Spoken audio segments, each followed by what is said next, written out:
പ്രിയപ്പെട്ട ചെറുപ്പക്കാരാ, മോനെ, അല്ലാഹുവിന്റെ അനുഗ്രഹങ്ങൾ കൊണ്ട് നിറച്ച സ്വർഗമുണ്ടല്ലോ, പാലരുവികളും തേനരുവികളും ഒഴുകുന്ന അള്ളാന്റെ സ്വർഗമുണ്ടല്ലോ. ആ സ്വർഗത്തിൽ കടക്കൽ നിർബന്ധമായ മനുഷ്യനാരെന്നറിയോ? സ്വർഗം നിർബന്ധമായ മനുഷ്യനാരാ? വാപ്പാ, നിനക്ക് ആ സ്വർഗം നിർബന്ധമായ മനുഷ്യനാകാൻ കഴിഞ്ഞിട്ടുണ്ടോ? പെങ്ങളെ, നിനക്കതിനുള്ള അർഹതയുണ്ടോ? ആ 4 പേരിൽ ഒന്നാമത്തെ മനുഷ്യനാരെന്നറിയോ? ഒന്നാമത്തെ മനുഷ്യനാരാ? നമുക്ക് ചരിത്രങ്ങളിലൂടെ വായിച്ചു നോക്കാം. എന്റെ പ്രിയപ്പെട്ട ചെറുപ്പക്കാരാ, മഹാനായ ഉമർ ഇബ്നു അബ്ദുൽ അസീസ്, ഉമർ ഇബ്നു അബ്ദുൽ അസീസ് റളിയല്ലാഹു തആല അൻഹുവിന്റെ ചരിത്രം അറിയുമോ പെങ്ങള്? ഏ ചെറുപ്പക്കാരാ, ഉമർ ഇബ്നു അബ്ദുൽ അസീസ് തങ്ങളുടെ ചരിത്രം നീ വായിച്ചിട്ടുണ്ടോ? എന്ത് മനോഹരമായ ചരിത്രമെന്നറിയോ? എന്ത് മനോഹരമായ ചരിത്രമെന്നറിയോ? ഉമർ ഇബ്നു അബ്ദുൽ അസീസ് തങ്ങളുടെ ചരിത്രം വായിച്ചാൽ കരയാത്തവരും കരഞ്ഞു പോകുമടോ. അല്ലാഹുവേ, ഉമർ ഇബ്നു അബ്ദുൽ അസീസ് തങ്ങളുടെ ജീവിതം അങ്ങനെയായിരുന്നു. ഏത് കരയാത്തവനും കരഞ്ഞു പോകും. പടച്ചവനെ, ആ ഉമർ ഇബ്നു അബ്ദുൽ അസീസ് അല്ലാഹുവിനെ ഭയന്ന് ജീവിച്ചിരുന്ന മനുഷ്യനാ. അല്ലാഹുവിനെ പേടിച്ചുകൊണ്ട് ജീവിച്ചിരുന്ന മനുഷ്യനാണ്. പള്ളിപ്പറമ്പിലെ ഖബറിനോട് പോലും സംസാരിച്ച മനുഷ്യനാണ് മഹാനായ ഉമർ ഇബ്നു അബ്ദുൽ അസീസ്. ആ ഉമർ ഇബ്നു അബ്ദുൽ അസീസ് തങ്ങളെ പടച്ചവനെ മരണമെടുത്തെന്ന് മനസ്സിലാവുകയാ. തന്റെ മരണമെടുത്തു എന്ന് മനസ്സിലാവുകയാണ്. അല്ലാഹു ഇഷ്ടപ്പെട്ടവർക്ക് അങ്ങനെയാണോ? അല്ലാഹു ഇഷ്ടപ്പെട്ടവർക്കറിയാ, അവരുടെ മരണമെടുക്കുന്ന സമയത്ത് അവർക്ക് മനസ്സിലാകും മരണമെടുത്തെന്ന്.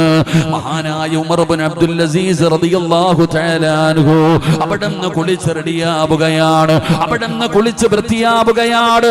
എന്നിട്ട് പടച്ചവനെ മരിക്കാനുള്ള തയ്യാറെടുപ്പുമായി കഫം തുണിയും എടുത്തുകൊണ്ട് വീടിന്റെ അകത്ത് ഒരുക്കി വെച്ചിരിക്കുന്ന സ്ഥലത്ത് തന്റെ റൂമിന്റെ അകത്തേക്ക് ഉമർ ഇബ്നു അബ്ദുൽ അസീസ് റളിയല്ലാഹു തആല അൻഹു കടന്നു വരികയാ. പടച്ചവനെ കഫം തുണിയും എടുത്തുകൊണ്ട് കുളിച്ചൊരുങ്ങിയിട്ട് പൊതുവെടുത്തുകൊണ്ട് സുഗന്ധം തേച്ചുകൊണ്ട് മരിക്കാൻ തയ്യാറായി റൂമിന്റെ അകത്തേക്ക് കടന്നു വന്നു. തന്റെ പ്രിയപ്പെട്ട ഭാര്യ വിളിക്കുകയാണ്.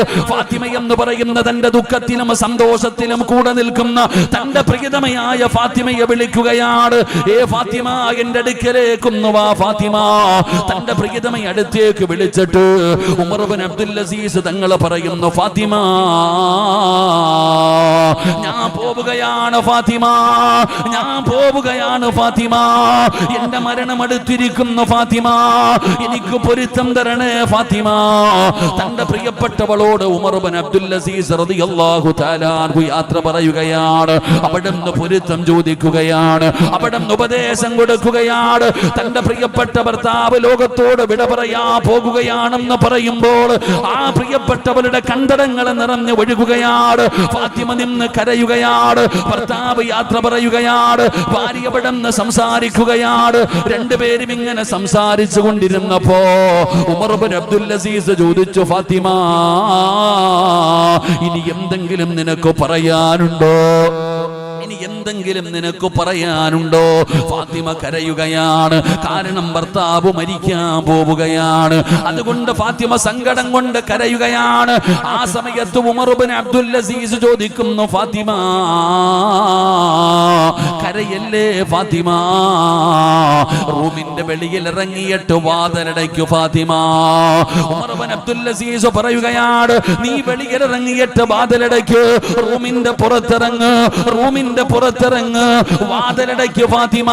ഉമർ ഇബ്നു അബ്ദുൽ അസീസ് തങ്ങളുടെ തന്റെ പ്രിയപ്പെട്ട ഭാര്യയോട് പറയുമ്പോ ഭാര്യ സങ്കടത്തോടെ ചോദിക്കുന്നു, എന്തിനാ എന്നെ പുറത്താക്കുന്നത്? എന്നോട് ഇഷ്ടമില്ല, എന്നോട് വെറുപ്പാണോ? ഉമർ ഇബ്നു അബ്ദുൽ അസീസിനോട് ചോദിക്കുകയാണ്, നിങ്ങൾ മരിക്കാൻ പോകുന്ന സമയത്ത് ഞാൻ അടുത്തു നിൽക്കേണ്ട സമയമാണല്ലോ, നിങ്ങൾക്ക് ഖിദ്മത്ത് ചെയ്യാൻ കിട്ടുന്ന അവസാനത്തെ സമയമാണല്ലോ, എന്തിനാ നിങ്ങൾ എന്നെ പുറത്തു പോകാൻ പറയുന്നത്? എന്നെ ഇഷ്ടമില്ലാത്തത് കൊണ്ടാണോ? ഉമർ ഇബ്നു അബ്ദുൽ അസീസ് പറഞ്ഞു, ഫാത്തിമ, എനിക്ക് നിന്നെ വല്ലാത്ത ഇഷ്ടമാണ് ഫാത്തിമ, നിന്നോട് വല്ലാത്ത സ്നേഹമാണ് ഫാത്തിമ. നിന്നെ പുറത്തിറങ്ങാൻ പറയുന്നത് വെറുപ്പുള്ളത് കൊണ്ടല്ല, ഇഷ്ടമില്ലാത്തത് കൊണ്ടല്ല. അവിടെന്ന് പറഞ്ഞു, ഫാത്തിമ, എന്നെ കാണാൻ മനുഷ്യരും ജിന്നുകളുമല്ലാത്ത ഒരു വിഭാഗം വരുന്നു ഫാത്തിമ. മനുഷ്യനും ജിന്നുകളുമല്ലാത്ത ഒരു വിഭാഗം എന്നെ കാണാൻ അതിഥികൾ വരുന്നു ഫാത്തിമ, എന്നെ കാണാൻ അതിഥികൾ വരുന്നു ഫാത്തിമ. ഉമർ ഇബ്നു അബ്ദുൽ അസീസ് തങ്ങൾ തന്റെ പ്രിയപ്പെട്ട ഭാര്യയോട് പറയുകയാണ്, എന്നെ കാണാൻ അതിഥികൾ വരുന്നു, എന്നെ കാണാൻ അതിഥികൾ വരുന്നു. അതുകൊണ്ട് റൂമിന്റെ പുറത്തിറങ്ങാൻ തന്റെ പ്രിയപ്പെട്ട ഭാര്യയോട് പറയുകയാണ്, എന്നെ കാണാൻ അതിഥികൾ വരുന്നു ഫാത്തിമ, റൂമിന്റെ പുറത്തിറങ്ങു പൊന്നുമോള്. തന്റെ പ്രിയപ്പെട്ടവളോട് പറയുകയാണ്, വാതിലടച്ചിട്ട് പുറത്തിറങ്ങാൻ. ഫാത്തിമ ദാ മനസ്സില്ല മനസ്സോട് തന്റെ ഭർത്താവ് പറയുന്നത് അനുസരിക്കണമല്ലോ. അതുകൊണ്ട് പടച്ചവനെ വാതിലടച്ചു പുറത്തിറങ്ങുകയാണ്. ഭർത്താവ് മരണത്തിന്റെ വേളയിൽ റൂമിന്റെ അകത്ത് കിടക്കുകയാണ്. ഫാത്തിമ എന്ന് പറയുന്ന പ്രിയപ്പെട്ട ഭാര്യ വാതിലിന്റെ പുറത്തു നിൽക്കുകയാണ്. അല്ലാഹുവേ, ഫാത്തിമയ്ക്ക് വല്ലാത്ത സങ്കടമായി. തന്റെ പ്രിയപ്പെട്ട ഭർത്താവ് മരിക്കാൻ പോവുകയാണ്. ഫാത്തിമയ്ക്ക് വല്ലാത്ത സങ്കടമായടോ. ഫാത്തിമ ചിന്തിക്കുന്നു, ആരാ പടച്ചവന് എന്റെ ഭർത്താവിനെ ഈ സമയത്ത് കാണാൻ വരുന്നതാരാണ് തമ്പുരാന്? പടച്ചവനെ അറിയണമല്ലോ, കാണണമല്ലോ. അതുകൊണ്ട് ഫാത്തിമയതാ വാതിലിന്റെ പഴുതിലൂടെ ഒളിഞ്ഞു നോക്കുകയാ. അടച്ചിട്ടിരിക്കുന്ന വാതിലിന്റെ പഴുതിലൂടെ തന്റെ പ്രിയപ്പെട്ട ഭർത്താവിനെ കാണാൻ വരുന്നതാരാണെന്ന് അവിടെ നിന്ന് ഒളിഞ്ഞു നോക്കുമ്പോ കാണുന്ന രംഗമെന്തെന്നറിയോ? കാണുന്ന രംഗമെന്തെന്നറിയോ? തന്റെ പ്രിയപ്പെട്ട ഭർത്താവ് പറയുകയാണ്, അസ്സലാമു അലൈക യാ അസ്റായീൽ.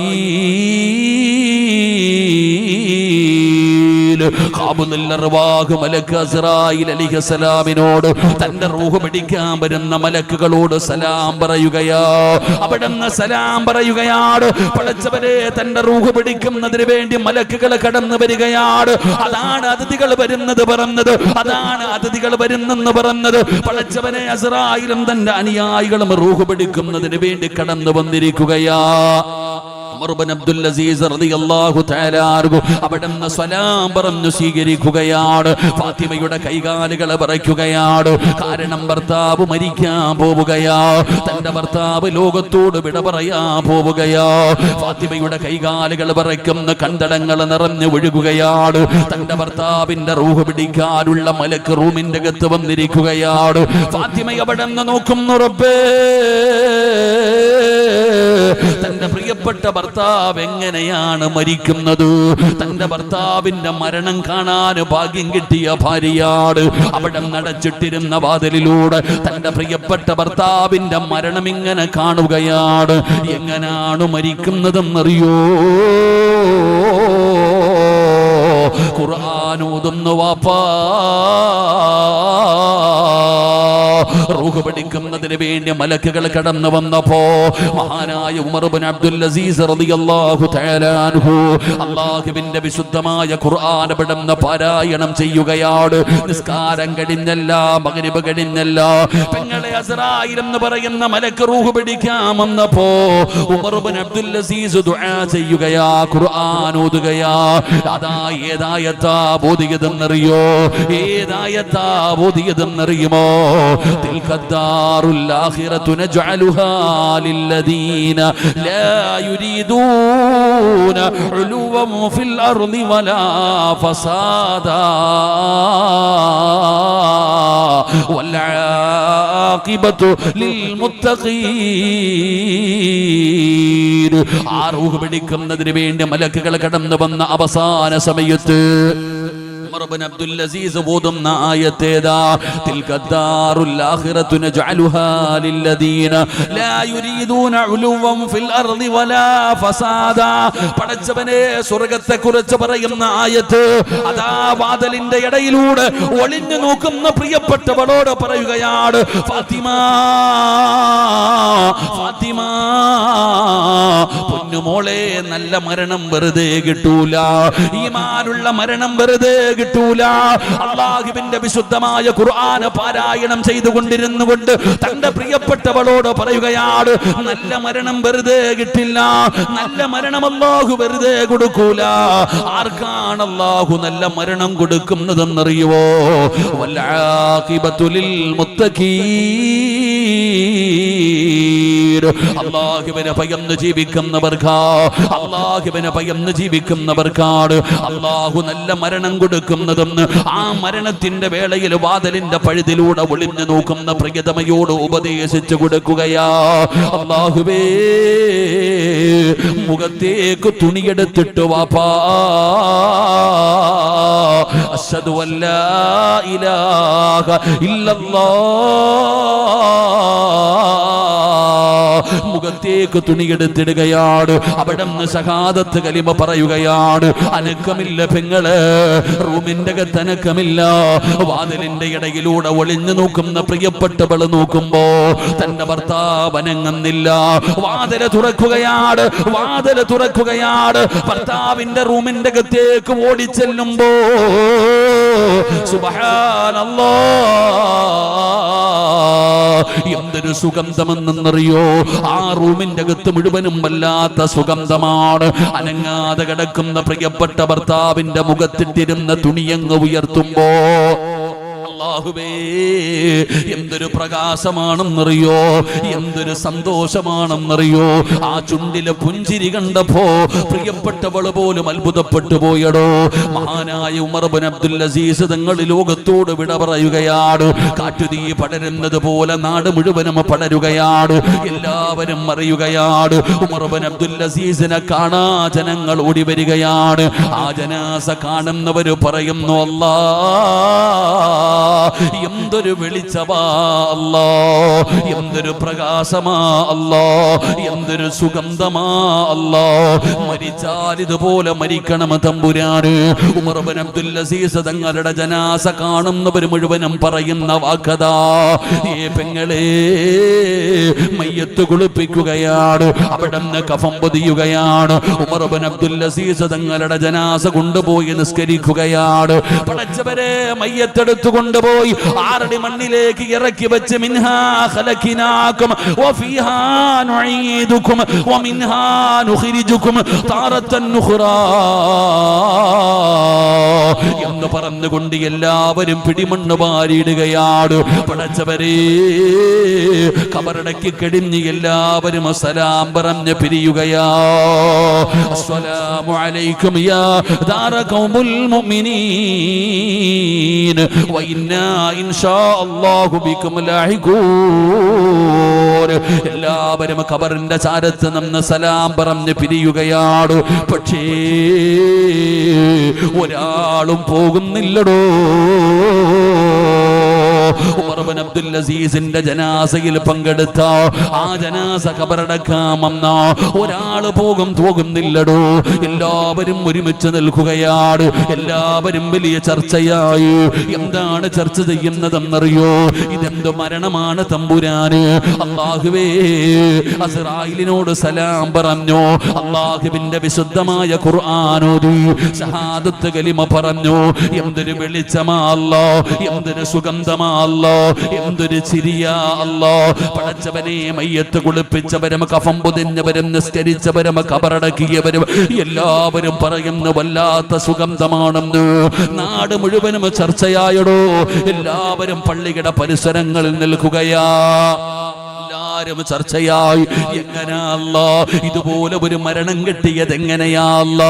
അങ്ങനെ എല്ലാവരും ഒരു തീരുമാനമെടുത്തു. അറിയണമല്ലോ, ഉമർ ഇബ്നു അബ്ദുൽ അസീസിന് അല്ലാഹു ഇത്രയും നല്ല ഒരു മരണം കൊടുക്കാറ് കാരണം എന്താണെന്ന് അറിയണമല്ലോ.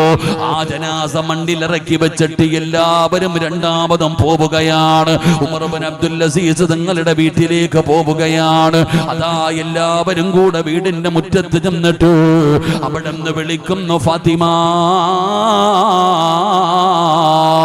സങ്കടത്തിലാണെന്നറിയോ, ഭർത്താവ് മരിച്ചതിന്റെ വേദനയിലാണെന്നറിയോ, നീ ഇരിക്കുകയാണെന്നറിയോ. ഫാത്തിമ, സങ്കടപ്പെടുത്താമെന്നതല്ല, നിന്നെ വേദനിപ്പിക്കാമെന്നതല്ല, നിന്നെ പ്രയാസപ്പെടുത്താമെന്നതല്ല. ഫാത്തിമ, ഈ നാട്ടുകാർക്ക് മുഴുവനും ഒരേ ഒരു കാര്യം അറിയണം. ഫാത്തിമ, ഒരേ ഒരു കാര്യം അറിയണം ഫാത്തിമ, ഞങ്ങൾക്കറിയേണ്ടത് ഒരേ ഒരു കാര്യമാണ്. എങ്ങനെയാ ഫാത്തിമ? നിന്റെ ഭർത്താവ് അസ്റായിലിനോട് സലാം പറഞ്ഞല്ലോ. അല്ലാഹുവിന്റെ പരിശുദ്ധമായ ഖുർആനിൽ സ്വർഗ്ഗത്തിന്റെ ആയത്തോതി ഫാത്തിമ. വല്ലാത്ത സുഗന്ധമായിരുന്നു ഫാത്തിമ. നിന്റെ ഭർത്താവിന്റെ ജനാസയ്ക്ക് വല്ലാത്ത സുഗന്ധമായിരുന്നു. എവിടെ നിന്നാണ് ഈ ജനം വന്നതെന്നറിയില്ല ഫാത്തിമ. അതുകൊണ്ട് ഫാത്തിമ, ഞങ്ങളും മരിക്കേണ്ടവരാണ് ഫാത്തിമ. അതുകൊണ്ട് ഒരു നല്ല മരണം കിട്ടാൻ കാരണം എന്താണെന്ന് പറയുമോ ഫാത്തിമ? എല്ലാവരും കൂടെ ഉമർ ഇബ്നു അബ്ദുൽ അസീസ് തങ്ങളുടെ ഭാര്യയോട് ചോദിക്കുമ്പോ ആ ഭാര്യ പറഞ്ഞ മറുപടി എന്തെന്നറിയോ? മകാന ഉമർ ഇബ്നു അബ്ദുൽ അസീസ് അഖ്സരിൽ ലിന്നാസി സ്വലാത്തൻ വലാ സിയാമാ. എന്റെ ഭർത്താവ് ജനങ്ങളിൽ ഏറ്റവും കൂടുതൽ നിസ്കരിക്കുന്ന മനുഷ്യനായിരുന്നു, ഏറ്റവും കൂടുതൽ നോമ്പ് പിടിക്കുന്ന മനുഷ്യനായിരുന്നു, ഏറ്റവും കൂടുതൽ നന്മ ചെയ്യുന്ന മനുഷ്യനായിരുന്നു. എന്നൊന്നും ഞാൻ പറയൂല, എന്നൊന്നും ഞാൻ പറയൂല. ഈ നാട്ടിലെ ഏറ്റവും കൂടുതൽ നിസ്കരിക്കുന്ന മനുഷ്യൻ എന്റെ ഭർത്താവാണ്, ഏറ്റവും കൂടുതൽ നോമ്പ് പിടിക്കുന്ന മനുഷ്യൻ എന്റെ ഭർത്താവാണ്, ഏറ്റവും കൂടുതൽ സദഖ കൊടുക്കുന്ന മനുഷ്യൻ എന്റെ ഭർത്താവാണ്, ഏറ്റവും കൂടുതൽ നന്മ ചെയ്യുന്ന മനുഷ്യൻ എന്റെ ഭർത്താവാണ്. എന്നൊന്നും ഞാൻ പറയൂല, എന്നൊന്നും ഞാൻ പറയൂല. പക്ഷേ എന്റെ ഭർത്താവിന് അല്ലാഹു നല്ല ഒരു മരണം കൊടുക്കാൻ ഒരേ ഒരു കാരണമേ ഉള്ളൂ, ഒരേ ഒരു കാരണമേ ഉള്ളൂ. എന്താണ് ആ കാരണമെന്നറിയോ? തന്റെ പ്രിയപ്പെട്ട ഭർത്താവിന്റെ ജനാസ ഖബറിലിറക്കി വെച്ചിട്ട് നാട്ടുകാർ മുഴുവനും വീടിന്റെ മുറ്റത്ത് വന്നിട്ട് ചോദിക്കുകയാണ്, നിന്റെ ഭർത്താവിനൊരു നല്ല മരണം അല്ലാഹു കൊടുത്തല്ലോ, അതിന്റെ കാരണമേ എന്ന്, കാരണം എന്താണെന്ന് പ്രിയപ്പെട്ടവളോട് ചോദിക്കുമ്പോ ആ ഫാത്തിമ എന്ന് പറയുന്ന ഭാര്യ പറഞ്ഞ മറുപടി എന്തെന്നറിയോ? ലാകിൻ വല്ലാഹി മാ റഅയ്തു അഹദൻ അഖ്വഫ ലില്ലാഹ്. തന്റെ പ്രിയപ്പെട്ട ഭാര്യ പറയുകയാ, തന്റെ പ്രിയപ്പെട്ട ഭാര്യ പറയുകയാ, ലാകിൻ വല്ലാഹി, ഈ ലോകത്തിന്റെ അധിപനായ പടച്ച റബ്ബിനെ കൊണ്ട് തന്നെയാണ് സത്യം, അല്ലാഹുവിനെ കൊണ്ട് തന്നെയാണ് സത്യം. സത്യം ചെയ്തിട്ട് പറയുകയാണ്, ലാകിൻ വല്ലാഹി മാ റഅയ്തു അഹദൻ അഖ്വഫ ലില്ലാഹ്. അല്ലാഹുവിനെ കൊണ്ട് തന്നെയാണ് സത്യം. എന്റെ ജീവിതത്തിൽ ഇന്ന് വരെ ഞാൻ ഇതുപോലെ ഒരു മനുഷ്യനെ കണ്ടിട്ടില്ല. അല്ലാഹുവിനെ കൊണ്ട് തന്നെയാണ് സത്യം. എന്റെ ഭർത്താവിനെ പോലെ, എന്റെ ഭർത്താവിനെ പോലെ അല്ലാഹുവിനെ പേടിച്ച് ജീവിച്ച വേറെ ഒരു മനുഷ്യന്, അല്ലാഹുവിനെ സത്യം, ഞാൻ എന്റെ ജീവിതത്തിൽ കണ്ടിട്ടില്ല. ഞാൻ ചുമ്മാതെ പറയുകയല്ല. എന്റെ ഭർത്താവ് ആരെന്നറിയോ? എന്റെ ഭർത്താവ് ആരെന്നറിയോ? റുബമായദുകുറുല്ലാഹ ഫില്ലൈൽ യദുകുറുല്ലാഹ സുമ്മ യബ്ഖീ ഹത്താ യുസ്ബിഹ. ഭാര്യ ഒരു തെളിവ് പറഞ്ഞു കൊടുക്കുകയാണ്, ഒരു ഉദാഹരണം പറഞ്ഞു കൊടുക്കുകയാണ്. ഞാനും എന്റെ ഭർത്താവും കൂടെ കിടപ്പറയിലിരുന്ന് തമാശ പറയുമ്പോ, ഞങ്ങൾ രണ്ടുപേരും കൂടെ ബെഡ്റൂമിനകത്തിരുന്ന് തമാശ പറയുമ്പോ ഉമർ ഇബ്നു അബ്ദുൽ അസീസ് തങ്ങളുടെ ഭാര്യയായ ഫാത്തിമ പറയുകയാ, അല്ലാ അല്ലാ, അല്ലാഹുവിന്റെ പേരെവിടെന്ന് പറയുകയാ, അല്ലാഹുവിന്റെ പേരെവിടെന്ന് പറയുകയാ. പടച്ച റബ്ബിന്റെ പേര് പറഞ്ഞപ്പോ നരകമല്ല, ഖബറല്ല, മസ്സറയല്ല, സിറാത്തല്ല, മീസാനല്ല, സ്വർഗമല്ല, നരകമല്ല, അല്ലാഹുവേ അല്ലാഹ് എന്നൊന്ന് പറഞ്ഞപ്പോ എന്റെ ഭർത്താവ് കരയാൻ തുടങ്ങുകയാണ്. എന്റെ ഭർത്താവിന്റെ കൈകാലുകൾ വിറയ്ക്കുകയാണ്. അല്ലാഹ് എന്നൊന്ന് പറഞ്ഞപ്പോ എന്റെ ഭർത്താവിന്റെ കണ്ടടം നിറഞ്ഞു ഒഴുകുകയാണ്. ആ പാതിരാത്രി തുടങ്ങിയ കരച്ചിലുണ്ടല്ലോ, വെളുപ്പാങ്കാലം വരെ ഇരുന്നിട്ട് എന്റെ ഭർത്താവ് കരയുകയാണ്. കാരണം ആ മനുഷ്യൻ അല്ലാഹുവിനെ വല്ലാത്ത പേടിയാ. ഇത് തന്നെയല്ലേ അള്ളയും പറഞ്ഞത്, ഇന്നമൽ മുഅ്മിനൂന അല്ലദീന ഇദാ ദുഖിറല്ലാഹു വജിലത് ഖുലൂബുഹും വഇദാ തുലിയത് അലൈഹിം ആയാതുഹു സാദതുഹും ഈമാനാ വഅലാ റബ്ബിഹിം യതവക്കലൂൻ. ഉമർ ഇബ്നു അബ്ദുൽ അസീസ് തങ്ങളുടെ മയ്യത്ത് കൊണ്ടുപോയി ഖബറടക്കിയിട്ട് നാട്ടുകാർ മുഴുവനും അത്രയ്ക്കും നല്ല ഒരു മരണം അള്ളാഹു കൊടുത്തത് കണ്ട് കൊതി തോന്നിയിട്ട് നേരെ വീട്ടിൽ വന്നിട്ട് ഭാര്യയോട് ചോദിച്ചു, നിന്റെ ഭർത്താവ് എങ്ങനാ?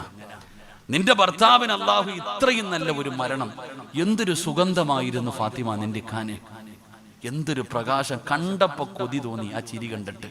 ഇത്രയും നല്ല ഒരു മരണം നിന്റെ ഇക്കാൻ അള്ളാഹു കൊടുത്തല്ലോ, എന്ത് ചെയ്തിട്ടാ?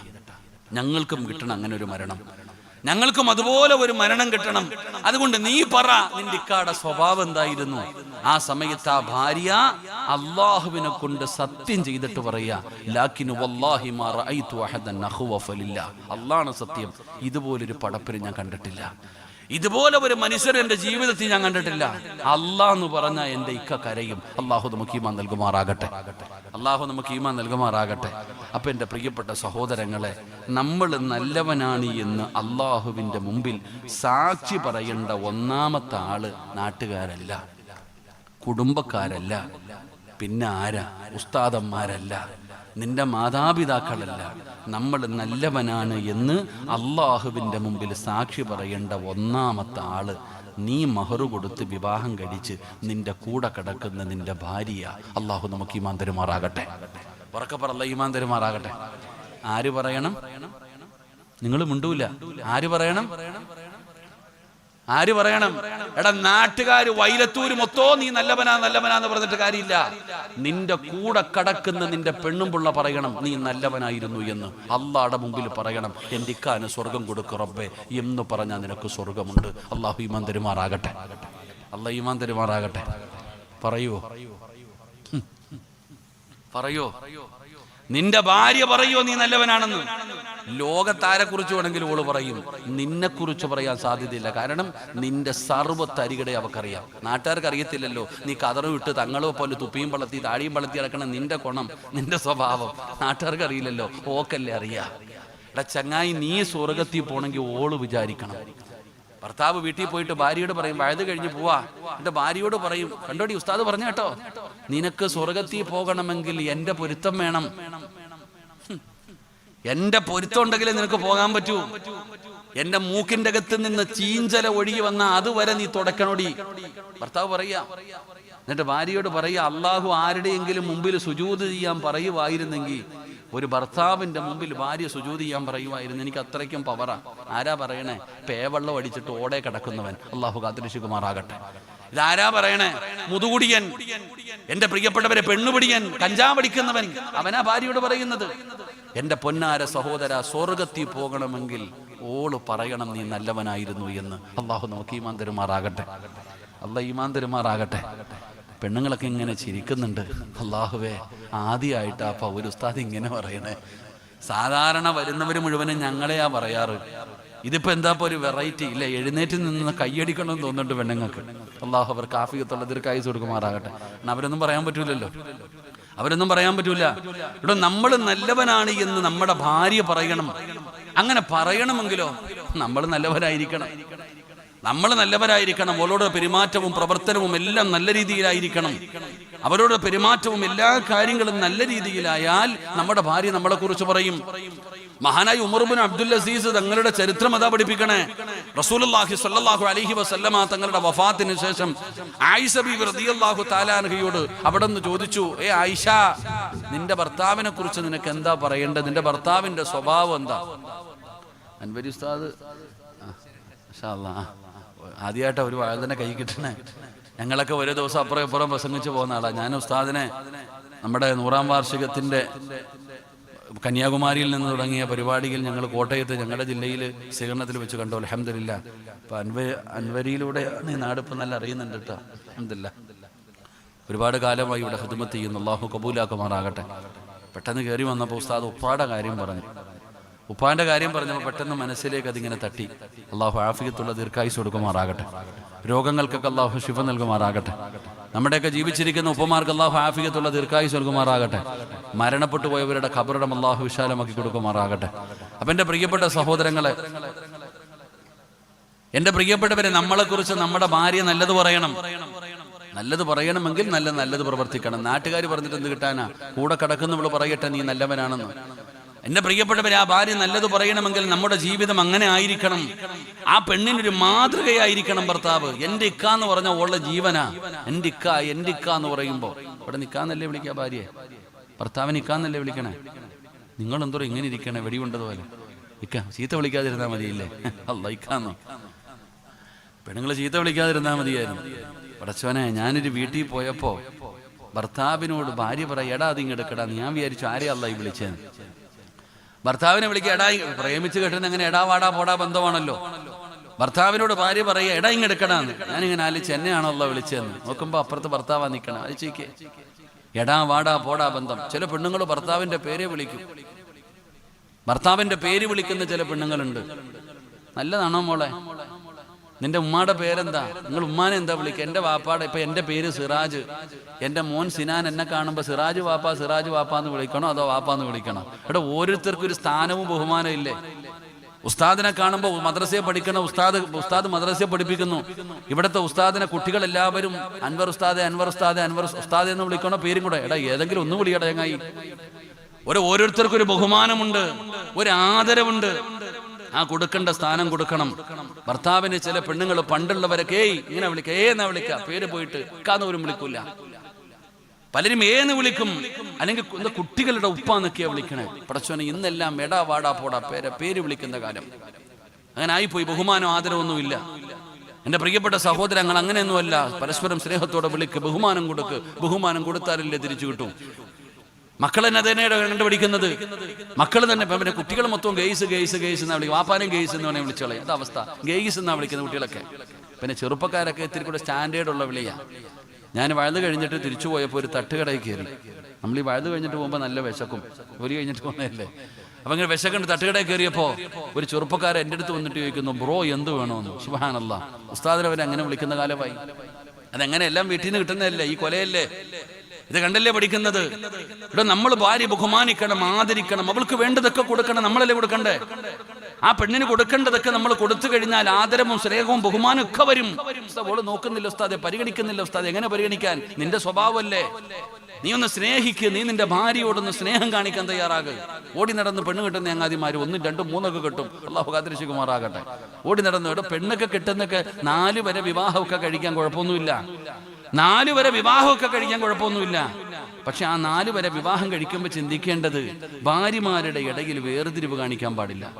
ആരും അറിയാതെ, മഹലും വീടും അറിയാതെ എവിടെയെങ്കിലും പോയി ഒന്നിനെ കെട്ടിയിട്ട് വാടക വിട്ടും കൊടുത്ത് അവിടെ ഇട്ടേക്ക് വാ, എന്നിട്ട് ആഴ്ചയിൽ ഒരു ദിവസം പോകും. അതല്ല. വേണ്ടതൊക്കെ കൊടുക്കുകയും രണ്ടുപേരെയും ഒന്നുപോലെ തന്നെ കാണാൻ കഴിയണം. രണ്ടുപേർക്കും ഒരേ സ്ഥാനം കൊടുക്കാൻ കഴിയണം.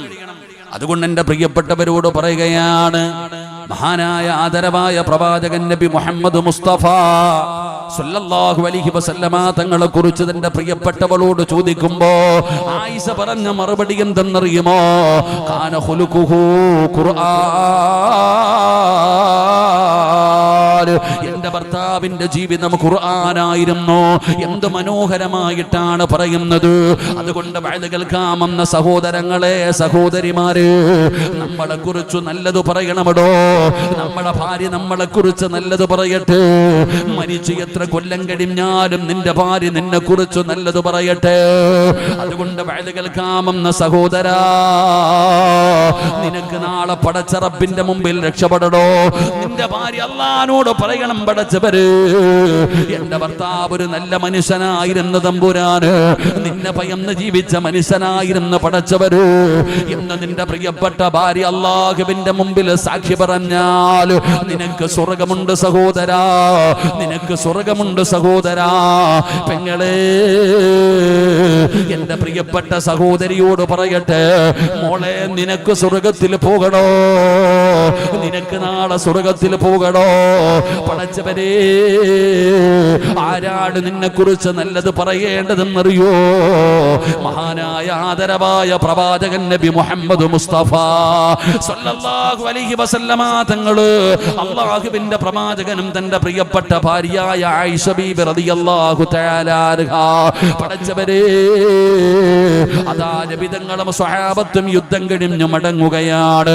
നബിതങ്ങളും സ്വഹാബത്തും യുദ്ധം കഴിഞ്ഞു മടങ്ങി വരികയാണ്. മഹദിയായ ആയിഷ ബീബി റളിയല്ലാഹു തആല അൻഹാ അല്ലാഹുവിന്റെ പ്രവാചകന്റെ കൂടെ ഉണ്ടായിരുന്ന യാത്രയാണ്. അങ്ങനെ യാത്ര ചെയ്തു വരുമ്പോ വലിയ യാത്രയാണല്ലോ. പടച്ചവനെ പല ആവശ്യങ്ങളും ഉണ്ടാകുമല്ലോ. മലമൂത്ര വിസർജനം നടത്തണമല്ലോ. പടച്ചവനെ അതാ അള്ളാന്റെ റസൂലും സ്വഹാബത്തും അവിടെ നിൽക്കുകയാണ്.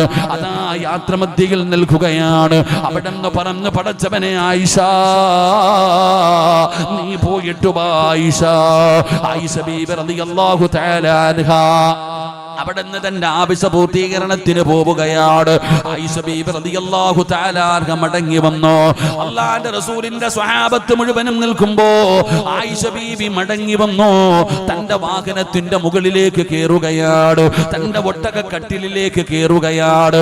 ആയിഷ കയറുന്നത് എല്ലാവരും കണ്ടു. ആയിഷ ബീബി തിരിച്ചു വന്ന് കയറുന്നത് എല്ലാവരും കണ്ടു. ആയിഷ ബീബി കയറിക്കഴിഞ്ഞപ്പോ നബിതങ്ങൾ മറ്റുള്ള സ്വഹാബത്തിനെ പറഞ്ഞു വിടുകയാണ്. എല്ലാവരും അവരവരുടെ ആവശ്യങ്ങൾക്ക് വേണ്ടി പോവുകയാ. എല്ലാവരും അവരവരുടെ ആവശ്യങ്ങൾക്ക് വേണ്ടി പോവുകയാ. അങ്ങനെ കുറച്ചു കഴിഞ്ഞപ്പോ ആയിഷ ബീബി റളിയല്ലാഹു തആല അൻഹയ്ക്ക് ഒരു കാര്യം മനസ്സിലാവുകയാണ്. തന്റെ കഴുത്തിൽ കിടന്ന മാല കാണുന്നില്ല. തന്റെ കഴുത്തിൽ കിടന്ന മാല കാണുന്നില്ല. ആയിഷ ബീബിക്ക് മനസ്സിലായി പോയ സ്ഥലത്താണ് നഷ്ടപ്പെട്ടതെന്ന്. അല്ലാഹുവേ, ആയിഷ ബീബി റളിയല്ലാഹു തആല അൻഹ പുറത്തേക്ക് നോക്കുകയാ. നബിതങ്ങളെ കാണുന്നില്ല, സ്വഹാബത്തിനെ കാണുന്നില്ല, ഒരാളോടും പറയാൻ ആരെയും കാണുന്നില്ല. ആയിഷ ബീബി റളിയല്ലാഹു തആല അൻഹ ചിന്തിച്ചു, അല്ലാഹ് ഓടിപ്പോയി എടുത്തുകൊണ്ട് വരാൻ പടച്ചവര്. അങ്ങനെ ആയിഷ ബീബി ആരോടും പറയാതെ മാല തിരഞ്ഞ് ഇറങ്ങി പോവുകയാണ്. ആയിഷ പോകുന്നത് ഒരാളും കണ്ടില്ലടോ. ആയിഷ മാല തിരഞ്ഞു പോയി. അല്ലാഹുവിന്റെ പ്രവാചകനും സ്വഹാബത്തും മുഴുവനും തിരിച്ചു വന്നു. ആയിഷ കേറിയതാണല്ലോ, കണ്ടതാണല്ലോ, അതുകൊണ്ട് ഉണ്ടോ എന്നൊരാളും തിരക്കിയില്ല. നബിതങ്ങളും സ്വഹാബത്തും അവിടെ ഉണ്ടെന്നുള്ള ധാരണയിൽ യാത്ര തുടരുകയാണ്. പടച്ചവനെ ആയിഷ ബീബി റളിയല്ലാഹു തആല അൻഹ മാലയുമായിട്ട് തിരിച്ചു വന്ന് നോക്കുമ്പോ അല്ലാഹുവിന്റെ റസൂലും സ്വഹാബത്തിനെയും കാണാനില്ല. എന്ത് ചെയ്യണമെന്നറിയില്ല. ആ കിടക്കുന്ന മരുഭൂമിയിൽ ഒരു വഴിയോരത്തിരുന്ന ആയിഷ ബീബി കരയുകയാണ്. പടച്ചവരെ എന്തു ചെയ്യണമെന്നറിയാതെ സങ്കടപ്പെടുകയാണ്. അപ്പോഴാണ് സഫ്വാൻ എന്ന് പറയുന്ന സ്വഹാബി വരുന്നത്.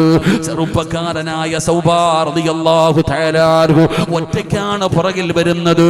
കാരണം നിബിധങ്ങൾ നഷ്ടപ്പെട്ടു പോകുന്ന സാധനങ്ങൾ എടുത്തുകൊണ്ട് വരാൻ, എന്തെങ്കിലും കളഞ്ഞു പോയാൽ അത് എടുത്തുകൊണ്ട് വരാൻ ഏറ്റവും പുറകിൽ വരുന്ന സ്വഹാബിയാണ് സൗബാൻ. അല്ലാഹുവേ, കുതിരപ്പുറത്ത് വരുമ്പോ വഴിയോരത്ത് ഒരു പെണ്ണിരുന്ന് കരയുകയാ. ആരാണെന്നറിയില്ല. ആരാരുമില്ലാത്ത വഴിയോരത്ത് മരുഭൂമിയുടെ ഒരു ഭാഗത്തിരുന്ന് കരയുന്ന ഒരു പെണ്ണിനെ കണ്ടപ്പോ മഹാനായ സൗബാൻ റളിയല്ലാഹു തആല അൻഹു അവിടുന്ന് ചോദിക്കുന്നു, ആരാ ഇവിടെ ഇരുന്ന് കരയുന്നതെന്താ? സൗബാൻ തങ്ങളെ ചോദിക്കുമ്പോ ആയിഷ ബീവി പറയുന്നു, ആയിഷ ഉമ്മഹാത്തുൽ മുഅ്മിനീൻ മഹദി ആയിഷ, അല്ലാഹുവിന്റെ പ്രവാചകന്റെ പ്രിയപ്പെട്ട ഭാര്യയായ ആയിഷയാ. പടച്ചവരെ, സഫ്വാൻ തങ്ങൾക്ക് ആ ശബ്ദം പരിചയമുണ്ടായിരുന്നു. ആയിഷയാണെന്ന് മനസ്സിലായി. അതാ മഹാനായ സൗബാൻ റളിയല്ലാഹു തആല അൻഹു അവിടെ നിന്ന് പറയുന്നു, ഇന്നാ ലില്ലാഹ്. പടച്ചവരെ, ചാടി ഇറങ്ങുകയാണ്. ഏ ഉമ്മ കേറുമ്മ, ഈ കുതിരയുടെ മുകളിലേക്ക് കേറുമ്മ, ഈ സഫ്വാൻ നടക്കാമുമ്മ. ഈ വാഹനത്തിലേക്ക് കുറിച്ച് വ്യഭിചാര ആരോപണം തുടരുകയാണ്. കാട്ടുതീ പടരുന്നത് പോലെ മദീന മുഴുവനും പടരുകയാണ്. കേട്ടവർ വിശ്വസിക്കുകയാണ്. കാരണം പറഞ്ഞത് മുശ്രിക്കീങ്ങളല്ല. പടച്ചവരെ, നബി തങ്ങളുടെ ഭാര്യയായ ആയിഷയെ കുറിച്ച് പറഞ്ഞത് നബി തങ്ങളുടെ കൂടെ പോയവരാണ്. കൂടെ പോയവര് പറഞ്ഞത് കാരണം അത് പലരും വിശ്വസിക്കുകയാണ്. അങ്ങനെ ഒരു നാട് മുഴുവനും ചർച്ചയായി. എവിടെ നോക്കിയാലും ആയിഷ, എവിടെ നോക്കിയാലും ആയിഷ. അല്ലാഹുവിന്റെ റസൂലിന് വല്ലാത്ത സങ്കടമായിടൂ. നബി തങ്ങൾ ആരോടും മിണ്ടുന്നില്ല.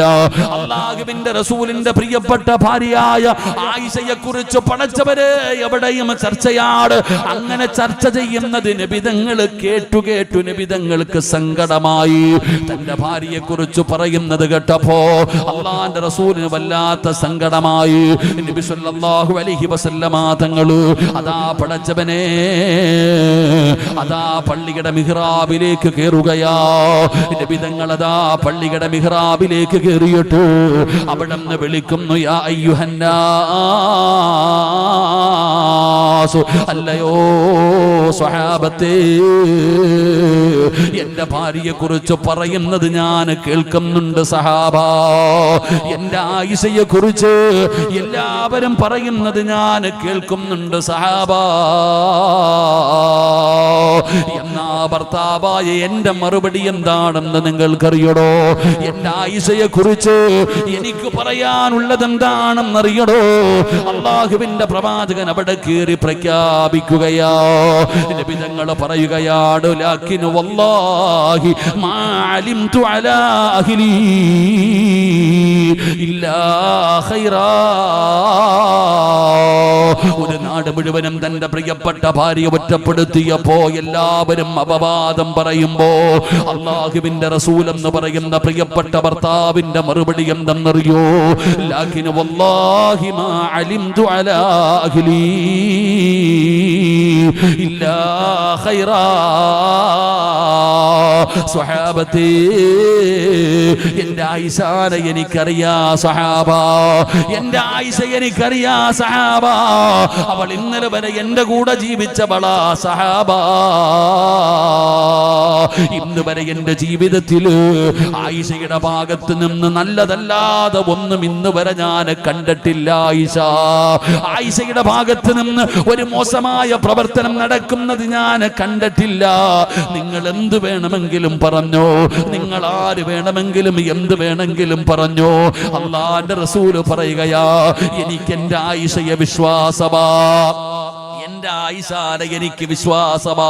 അവള് നല്ലവളാണ്, അവള് നല്ലവളാണ്.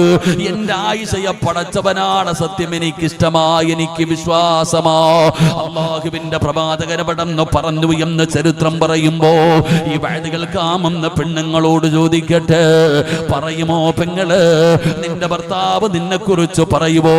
നാളെ പടച്ച റബ്ബിന്റെ കോടതിയിൽ ചുട്ടുപഴുത്ത് കിടക്കുന്ന മലരാരുണ്യത്തിൽ തലയുടെ മുകളിൽ ഒരു ചാണ് മുകളിൽ സൂര്യൻ ഉദിച്ച് നിൽക്കുന്ന പടച്ച റബ്ബിന്റെ കോടതിയുണ്ടല്ലോ.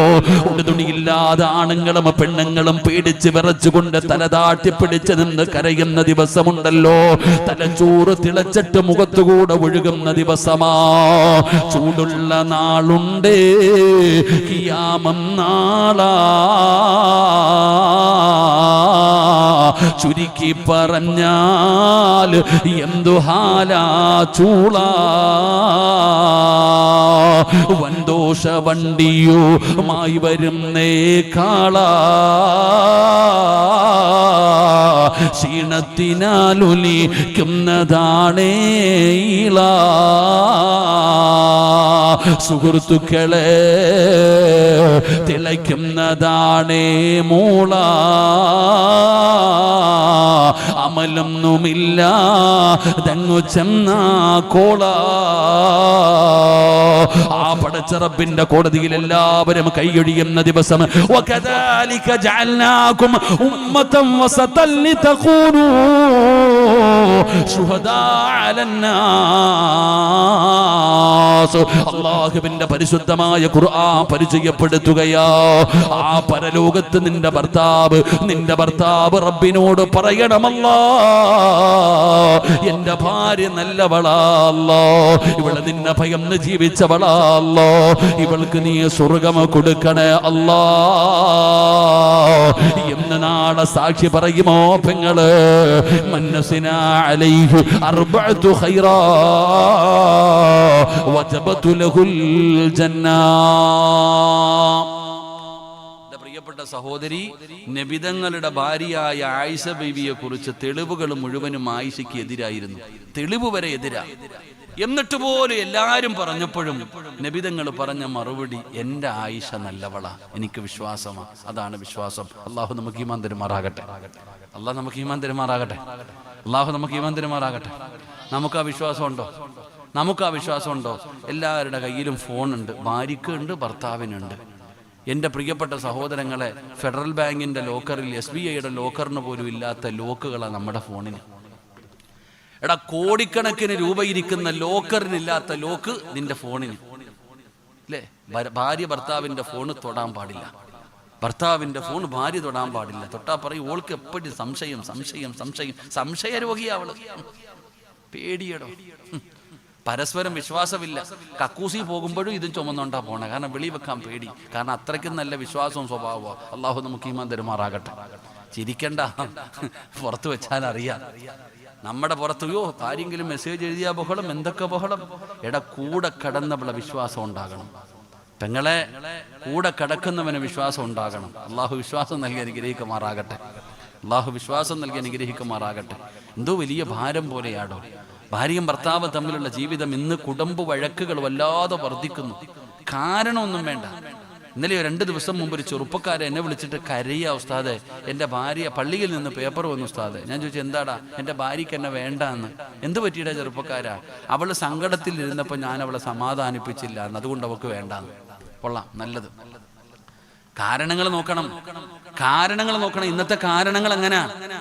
എൻ്റെ പ്രിയപ്പെട്ടവരെ, എനിക്കൊരു സുഹൃത്തുണ്ട്, എന്നോട് പറഞ്ഞു, ഉസ്താദ് അനിയൻ്റെ കല്യാണം ഉസ്താദ് പറഞ്ഞു, ഉസ്താദ് എന്നെ നിക്കാഹ് നടത്തണം, വരാന്നൊക്കെ പറഞ്ഞു. എനിക്ക് പോകാൻ പറ്റിയില്ല.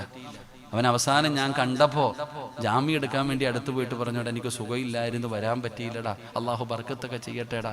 എന്തേടാ പെണ്ണുമ്പിള്ള? എന്തേ? അവള് പോയി ഉസ്താദെ, അവള് പോയി. എന്തേടാ? അവള് പോയി. ബർത്ത്ഡേക്ക് ഗിഫ്റ്റ് മേടിച്ചു കൊടുത്തില്ല എന്ന് പറഞ്ഞ് അവള് പോയെന്ന്. അള്ളാഹു ഈമാൻ നൽകുമാറാകട്ടെ. ഇതാ കാരണങ്ങൾ. എൻ്റെ പ്രിയപ്പെട്ടവരെ, കുടുംബജീവിതത്തിന്റെ വിലയും അതിന്റെ മഹത്വം ഒന്നും നമുക്കറിയണില്ല. എന്തോ നമ്മൾ ചോദിക്കട്ടെ, ഈ ഇരിക്കുന്ന ആണുങ്ങളോട് ഞാൻ ചോദിക്കട്ടെ, ആരെങ്കിലും ചോദിക്കും, ഹബീബെ ഭാര്യ എങ്ങനെയുണ്ട്, ജീവിതം എങ്ങനെയുണ്ട്? എന്താ പറയാനാ, എങ്ങനെ പോണെന്ന് എന്ന് പറഞ്ഞാൽ എന്തോ വലിയ ചുമട് ഇവൻ ചുമന്നുകൊണ്ട് നടക്കണ പോലെ. പെട്ടുപോയി, ഇനി അങ്ങ് അനുഭവിച്ചു തീർക്കാം എന്ന് പറയണ പോലെ. എന്തോ വലിയ ത്യാഗം പോലെ. എടാ, ഏത് മനുഷ്യനും ചോദിക്കുമ്പോൾ പറയും എന്തോ ഭാരം ചുമന്നുകൊണ്ട് നടക്കുന്ന പോലെ. ഏത് ഉരണത്തിൽ എൻ്റെ തലയിൽ കെട്ടിവെച്ചിട്ട് ഞാൻ വഹിക്കുന്ന പോലെ പറയാ, ഇങ്ങനെ പോണ്. പെണ്ണിനോട് ചോദിക്കും, ഇക്ക അങ്ങനെ ഉണ്ട്? ഓ, അന്നും പറയണ്ടടി, ഭാര്യ പറയാതിരിക്കലാ നല്ലത്. അവസ്ഥ. ഇങ്ങനെ ജീവിച്ചിട്ട് എന്ത് കിട്ടാനാ സഹോദരൻ? നിങ്ങൾക്കറിയോ അതിന്റെ വില എന്താണെന്ന്? ഇവിടെ കുടുംബജീവിതത്തിന്റെ വില അള്ളാഹുവിന്റെ ഖുർആൻ പറയുകയാ. ഇന്ന് ലോകത്ത് ജനങ്ങൾ സമാധാനമില്ലാതെ നെട്ടോട്ട് ഓടുന്ന കാലവാ. അള്ളാഹുവിന്റെ വിശുദ്ധമായ ഖുർആൻ പറയുന്നു, വിവാഹം കഴിച്ചാൽ സമാധാനം അവർക്കുണ്ടാകും. അള്ളാഹു നമുക്ക് ഈമാൻ നൽകുമാറാകട്ടെ. സമാധാനം കിട്ടാനുള്ള വഴി എന്താ? സമാധാനം കിട്ടാനുള്ള വഴി എന്താ? വിവാഹം കഴിച്ചാൽ മതി. വിവാഹം കഴിക്കുന്നവന് സമാധാനം കിട്ടുമെന്ന് അള്ളാഹുവിന്റെ വിശുദ്ധ ഖുർആൻ. അള്ളാഹു നമുക്ക് ഈമാൻ തരുമാറാകട്ടെ. സമാധാനം ഉണ്ടോ? ഉണ്ടോ? എന്റെ പൊന്ന് സിറാജെ, അതൊന്ന് ഓർമ്മിപ്പിക്കാത്ത റബ്ബേ. ഇല്ലേ താത്ത, നീ എങ്ങനെ നടന്നവളാ? ആടിച്ചു പൊളിച്ച് നടന്ന നിന്നെ ഈ ചങ്ങാതിയുടെ കൂടെ കൂടി സിറാജെ അന്ന് പോലെ പോയടാ. സമാധാനമൊക്കെ പോയി, പെട്ടതുപോലെ നമ്മുടെ അവസ്ഥ. കാരണം എന്തെന്നറിയോ? നമുക്കതിന്റെ വില അറിയുന്നില്ലടോ, അതിന്റെ മഹത്വം അറിയുന്നില്ല. എടോ, വിവാഹ ജീവിതം എന്ന് പറഞ്ഞാൽ അതിനേക്കാളും സുഖമുള്ള ഒന്ന് ഈ ദുനിയാവിലില്ലടോ. അതിന് ഏറ്റവും വലിയ ഉദാഹരണം എന്താ? ഈ ഇരിക്കണ എന്റെയും നിങ്ങളുടെ ആഗ്രഹം സ്വർഗത്തിൽ പോകണമെന്നല്ലേ? സ്വർഗത്തിൽ പോകണമെന്നല്ലേ ആഗ്രഹം? ഈ സ്വർഗത്തിലേക്ക് അള്ളാഹു സുബ്ഹാനഹു വ തആല ആദം നബിയെ സൃഷ്ടിച്ചിട്ട് അള്ളാഹു ആദം നബിയെ സ്വർഗത്തിൽ കയറ്റിവിട്ടു. സ്വർഗം എന്ന് പറഞ്ഞാൽ നമുക്ക് എന്താണെന്നറിയാം. എന്തെല്ലാം അനുഗ്രഹങ്ങൾ അള്ളാഹു നിറച്ചു വെച്ചിരിക്കുന്നത്. അവിടെ കഷ്ടപ്പാടില്ല, ദുരിതമില്ല, ഒന്നുമില്ല. 33 വയസ്സാണ് എല്ലാത്തിനും.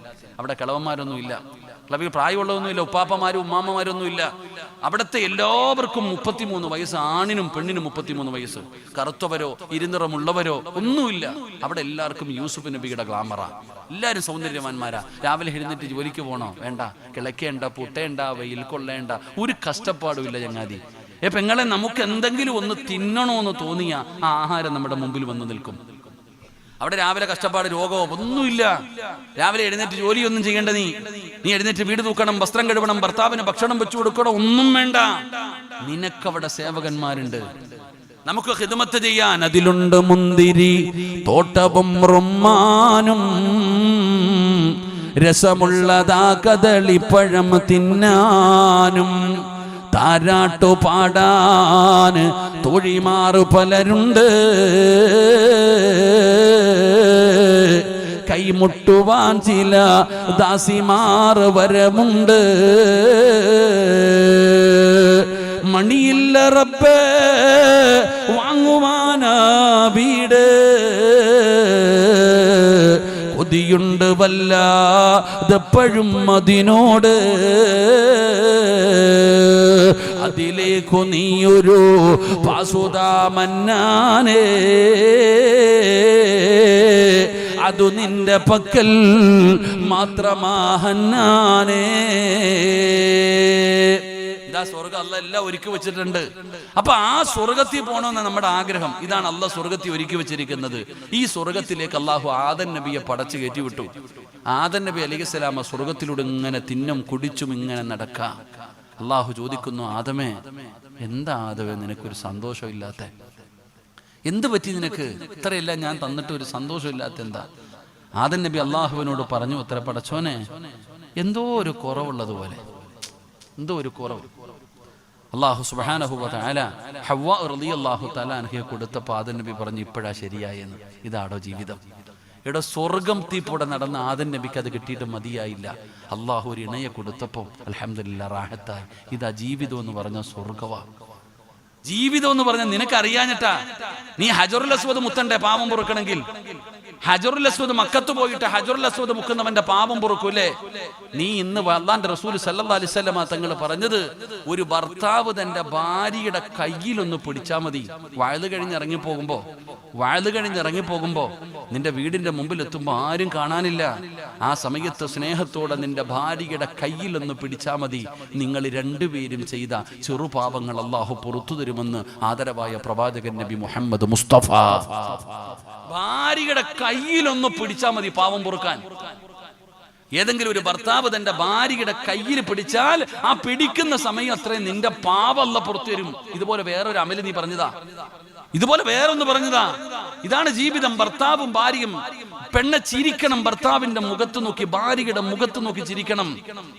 രാവിലെ മുതൽ വൈകുന്നേരം വരെ കഷ്ടപ്പെട്ട് വൈകുന്നേരം ജോലി കഴിഞ്ഞ് വീട്ടിലേക്ക് വരുന്ന ഭർത്താവിനെ ചിരിക്കുന്ന മുഖത്തോടെ വീടിന്റെ കവാടത്തിൽ നിന്ന് സ്വീകരിക്കുന്നവളാകണം പെണ്ണ്. കഷ്ടപ്പെട്ട് ശരീരം ക്ഷീണിച്ച് വിയർത്തൊലിച്ചു വരുന്ന ഭർത്താവ് എന്ത് സങ്കടത്തോടെ വരണേ. ആ സമയത്ത് ചുമലിൽ കിടക്കുന്ന തലയിലിട്ടിരിക്കുന്ന ഷാളിന്റെ ഒരു തുമ്പെടുത്തിട്ട് ഇക്കാടെ മുഖത്തിങ്ങനെ തുടച്ചിട്ട്, പോട്ടേക്ക, എല്ലാം ശരിയാകും, അൽഹംദുലില്ലാ, മക്കൾക്ക് വേണ്ടിയല്ലേ. ഒരു വാക്കുമതി സഹോദരി, നിന്റെ ഒരു പുഞ്ചിരി മതി ആ മനുഷ്യന്റെ സങ്കടം മാറ്റാൻ. അള്ളാഹു ജീവിതം അങ്ങനെയാക്കി തരുമാറാകട്ടെ. സീരിയൽ സിനിമയൊന്നും അല്ലല്ലോ ജീവിതം. എന്റെ പ്രിയപ്പെട്ടവരെ, ഭർത്താക്കന്മാര്, പെണ്ണുങ്ങളുടെ ഏറ്റവും വലിയ സങ്കടം എന്താ? ഭർത്താവ് ഭാര്യയോട് സംസാരിക്കുന്നില്ല, ചിരിക്കുന്നില്ല. ഭാര്യയുടെ മുഖത്ത് നോക്കി ചിരിക്കാൻ എത്ര ഭർത്താക്കന്മാരുണ്ട്? അല്ലാഹു അലം. എടാ, വയത് കഴിഞ്ഞ് പോകുമ്പോ കൂട്ടുകാരന്റെ പെണ്ണുമ്പിള്ളെ തലയിൽ ഒരു പെണ്ണ് എണ്ണ തേച്ചു കൊടുത്ത അള്ള കൊടുക്കുന്ന പൊതുവിൽ എന്താണെന്നറിയാവോ? നിനക്ക് ഓർമ്മയുണ്ടോ? കല്യാണം കഴിഞ്ഞപ്പോഴെങ്ങാണ്ട തേച്ചതാ, പിന്നെ ഇതുവരെ തേച്ചിട്ടില്ല. കല്യാണം കഴിഞ്ഞ ഹണിമൂണെങ്ങാണ്ട പോയപ്പോഴാ എന്തൊരു സ്നേഹമായിരുന്നു. എണ്ണ തേച്ചു, താടി ജീവി, മുടി ജീവി. നീ ആ കഷണ്ടിയിൽ തേക്കാത്തതിന്റെ കുഴപ്പം കൂടെ ഉള്ളൂ. ഓനൊന്നും കൂടെ കെട്ടാ നടക്കാം ഉസ്താദേ, അല്ലേ? അള്ളാഹു നമുക്ക് നല്ല ജീവിതം നൽകുമാറാകട്ടെ. എടോ, എന്റെ പ്രിയപ്പെട്ട സഹോദരങ്ങളെ, സ്നേഹിക്കടോ, സ്നേഹിക്ക്. ജീവിതം അല്പമല്ലേ ഉള്ളൂ. ആ ജീവിതത്തിൽ അങ്ങോട്ടും ഇങ്ങോട്ടും പരസ്പരം സ്നേഹിക്ക്. സ്നേഹിച്ചാൽ മറക്കൂല. ഭർത്താവ് പറയാ, പടച്ചവനെ, ഭാര്യ പറയുന്നു, ഉസ്താദ് എൻ്റെ ഇക്ക, എൻ്റെ ഇക്ക, എൻ്റെ ഇക്ക. എന്തൊരു ജീവന എൻ്റെ ഇക്കാക്ക്. ഭാര്യ പറയുന്നു, എൻ്റെ ഇക്കാക്ക് വലിയ ജീവനാ. ഭർത്താവ് പറയുന്നു, അയ്യോ, എന്നെ നീ ഇല്ലാതെ പറ്റത്തില്ലടി, എന്താ ഒരു ദിവസം പോലും നിന്നെ കാണാതെ. ഞാൻ ഉദാഹരണം ചോദിക്കട്ടെ. നിങ്ങളുടെ ഭാര്യ മരിച്ചുപോയെന്ന് കരുത് പെങ്ങളെ, നീ മരിച്ചെന്ന് കരുത്. സഹോദരി, നീ മരിച്ചുപോയെന്ന് കരുത്. നീ മരിച്ചു, നിന്റെ മയ്യത്ത് കൊണ്ടുപോയി കബറടക്കി. 3, 7, 11 ഒക്കെ ഇങ്ങനെ കഴിഞ്ഞു. കുറേ 2 ആഴ്ചയൊക്കെ കഴിഞ്ഞപ്പോ നിന്റെ ഭർത്താവിൻ്റെ അടുക്കൽ ഒരാൾ വന്നിട്ട് ചോദിക്കുന്നു, അളിയ, ചെറിയ പ്രായമല്ലേ ആയുള്ളൂ, മക്കളൊക്കെ ഉണ്ടല്ലോ, അല്ല ഇങ്ങനെ നടന്നാൽ മതിയോ? ഒരു വിവാഹം കഴിക്കണ്ടേ? വിവാഹം കഴിക്കണ്ടേ? നിന്റെ ഇക്കാടെ മറുപടി എന്തായിരിക്കുമെന്ന് നിങ്ങളൊന്ന് ചിന്തിച്ചു നോക്കിയേ. ഞാൻ പറഞ്ഞു തരാം. ആണുങ്ങൾ പറയുന്നൊരു മറുപടി ഉണ്ട്, എല്ലാരെയും എങ്ങനെ പറയൂല. ചില ആണുങ്ങൾ പറയുന്നൊരു മറുപടി, അളിയ 40 കഴിയട്ടടാ, ഇല്ലെങ്കിൽ നാട്ടുകാരെന്തെങ്കിലും പറയും. അള്ളാഹു നോക്കി മന്ദരമാറാകട്ടെ. 40 കഴിയുന്നതിന് മുമ്പ് കെട്ടിക്കഴിഞ്ഞാൽ നാട്ടുകാരെന്തെങ്കിലും പറയൂലേ? സഹോദരൻ, നീ മരിച്ചുപോയി, 4 മാസവും 10 ദിവസവും നിന്റെ ഭാര്യ ഇരിക്കണം. അതുമല്ല ഉമ്മാമ്മമാരിരുന്നാലിരുന്നു. നിങ്ങൾ ഒരൊക്കെ തട്ടിയും മുട്ടി ഇങ്ങനെ 40 വരെ ഇരിക്കും, എന്നിട്ട് പിന്നെ പതുക്കെ പുറത്തോട്ടിറങ്ങും. ഇന്ന് ഇതയൊന്നും ഇല്ലടോ. അത്രയൊക്കെ ഉള്ളു ജീവിതം. പക്ഷെ ആത്മാർത്ഥമായിട്ടുള്ള സ്നേഹമാണെങ്കിൽ അത് മരിച്ചാലും മറക്കൂല. അത് മരിച്ചാലും മറക്കൂല. അത് വല്ലാത്ത ഒരു സ്നേഹമാ. അങ്ങനെ സ്നേഹിക്കാൻ പഠിപ്പിച്ചതാരാ? മഹാനായ ആദരവായ പ്രവാചകൻ നബി മുഹമ്മദ് മുസ്തഫ. നബിതങ്ങൾ പഠിപ്പിച്ചു, സ്നേഹിച്ചു നോക്കിക്കേ, മരിച്ചാലും മറക്കൂല. അള്ളാന്റെ റസൂല് ഖദീജ എന്ന് പറഞ്ഞാൽ കരയും. ഖദീജ ബീവി റളിയല്ലാഹു തആല അൻഹ മരണപ്പെട്ടു. നബിതങ്ങൾ മരിക്കണ കാലം വരെ ഖദീജ എന്ന് പറഞ്ഞ നബിതങ്ങൾ കരയും. ആരെങ്കിലും ഇത്തിരി നല്ല ഭക്ഷണം കൊണ്ടുവന്ന് കൊടുത്താ അപ്പൊ ഖദീജയുടെ ഫ്രണ്ടിന് വീട്ടിൽ കൊടുത്തു വിടും. മറ്റുള്ള ഭാര്യമാരോട് നബിതങ്ങൾ എപ്പോഴും പറയും, നീ ഒന്നും എന്റെ ഖദീജയെ പോലെ അല്ലെന്ന്. അതാ സ്നേഹം, മരിച്ചാലും മറക്കൂല. സ്നേഹം കൊടുത്തു നോക്ക്, അത് മരിച്ചാലും മറക്കാത്ത സ്നേഹമാ. അള്ളാഹു നമ്മുടെ സ്നേഹം അങ്ങനെ ആക്കി തരുമാറാകട്ടെ. അള്ളാഹു അങ്ങനെ ആക്കി തരുമാറാകട്ടെ.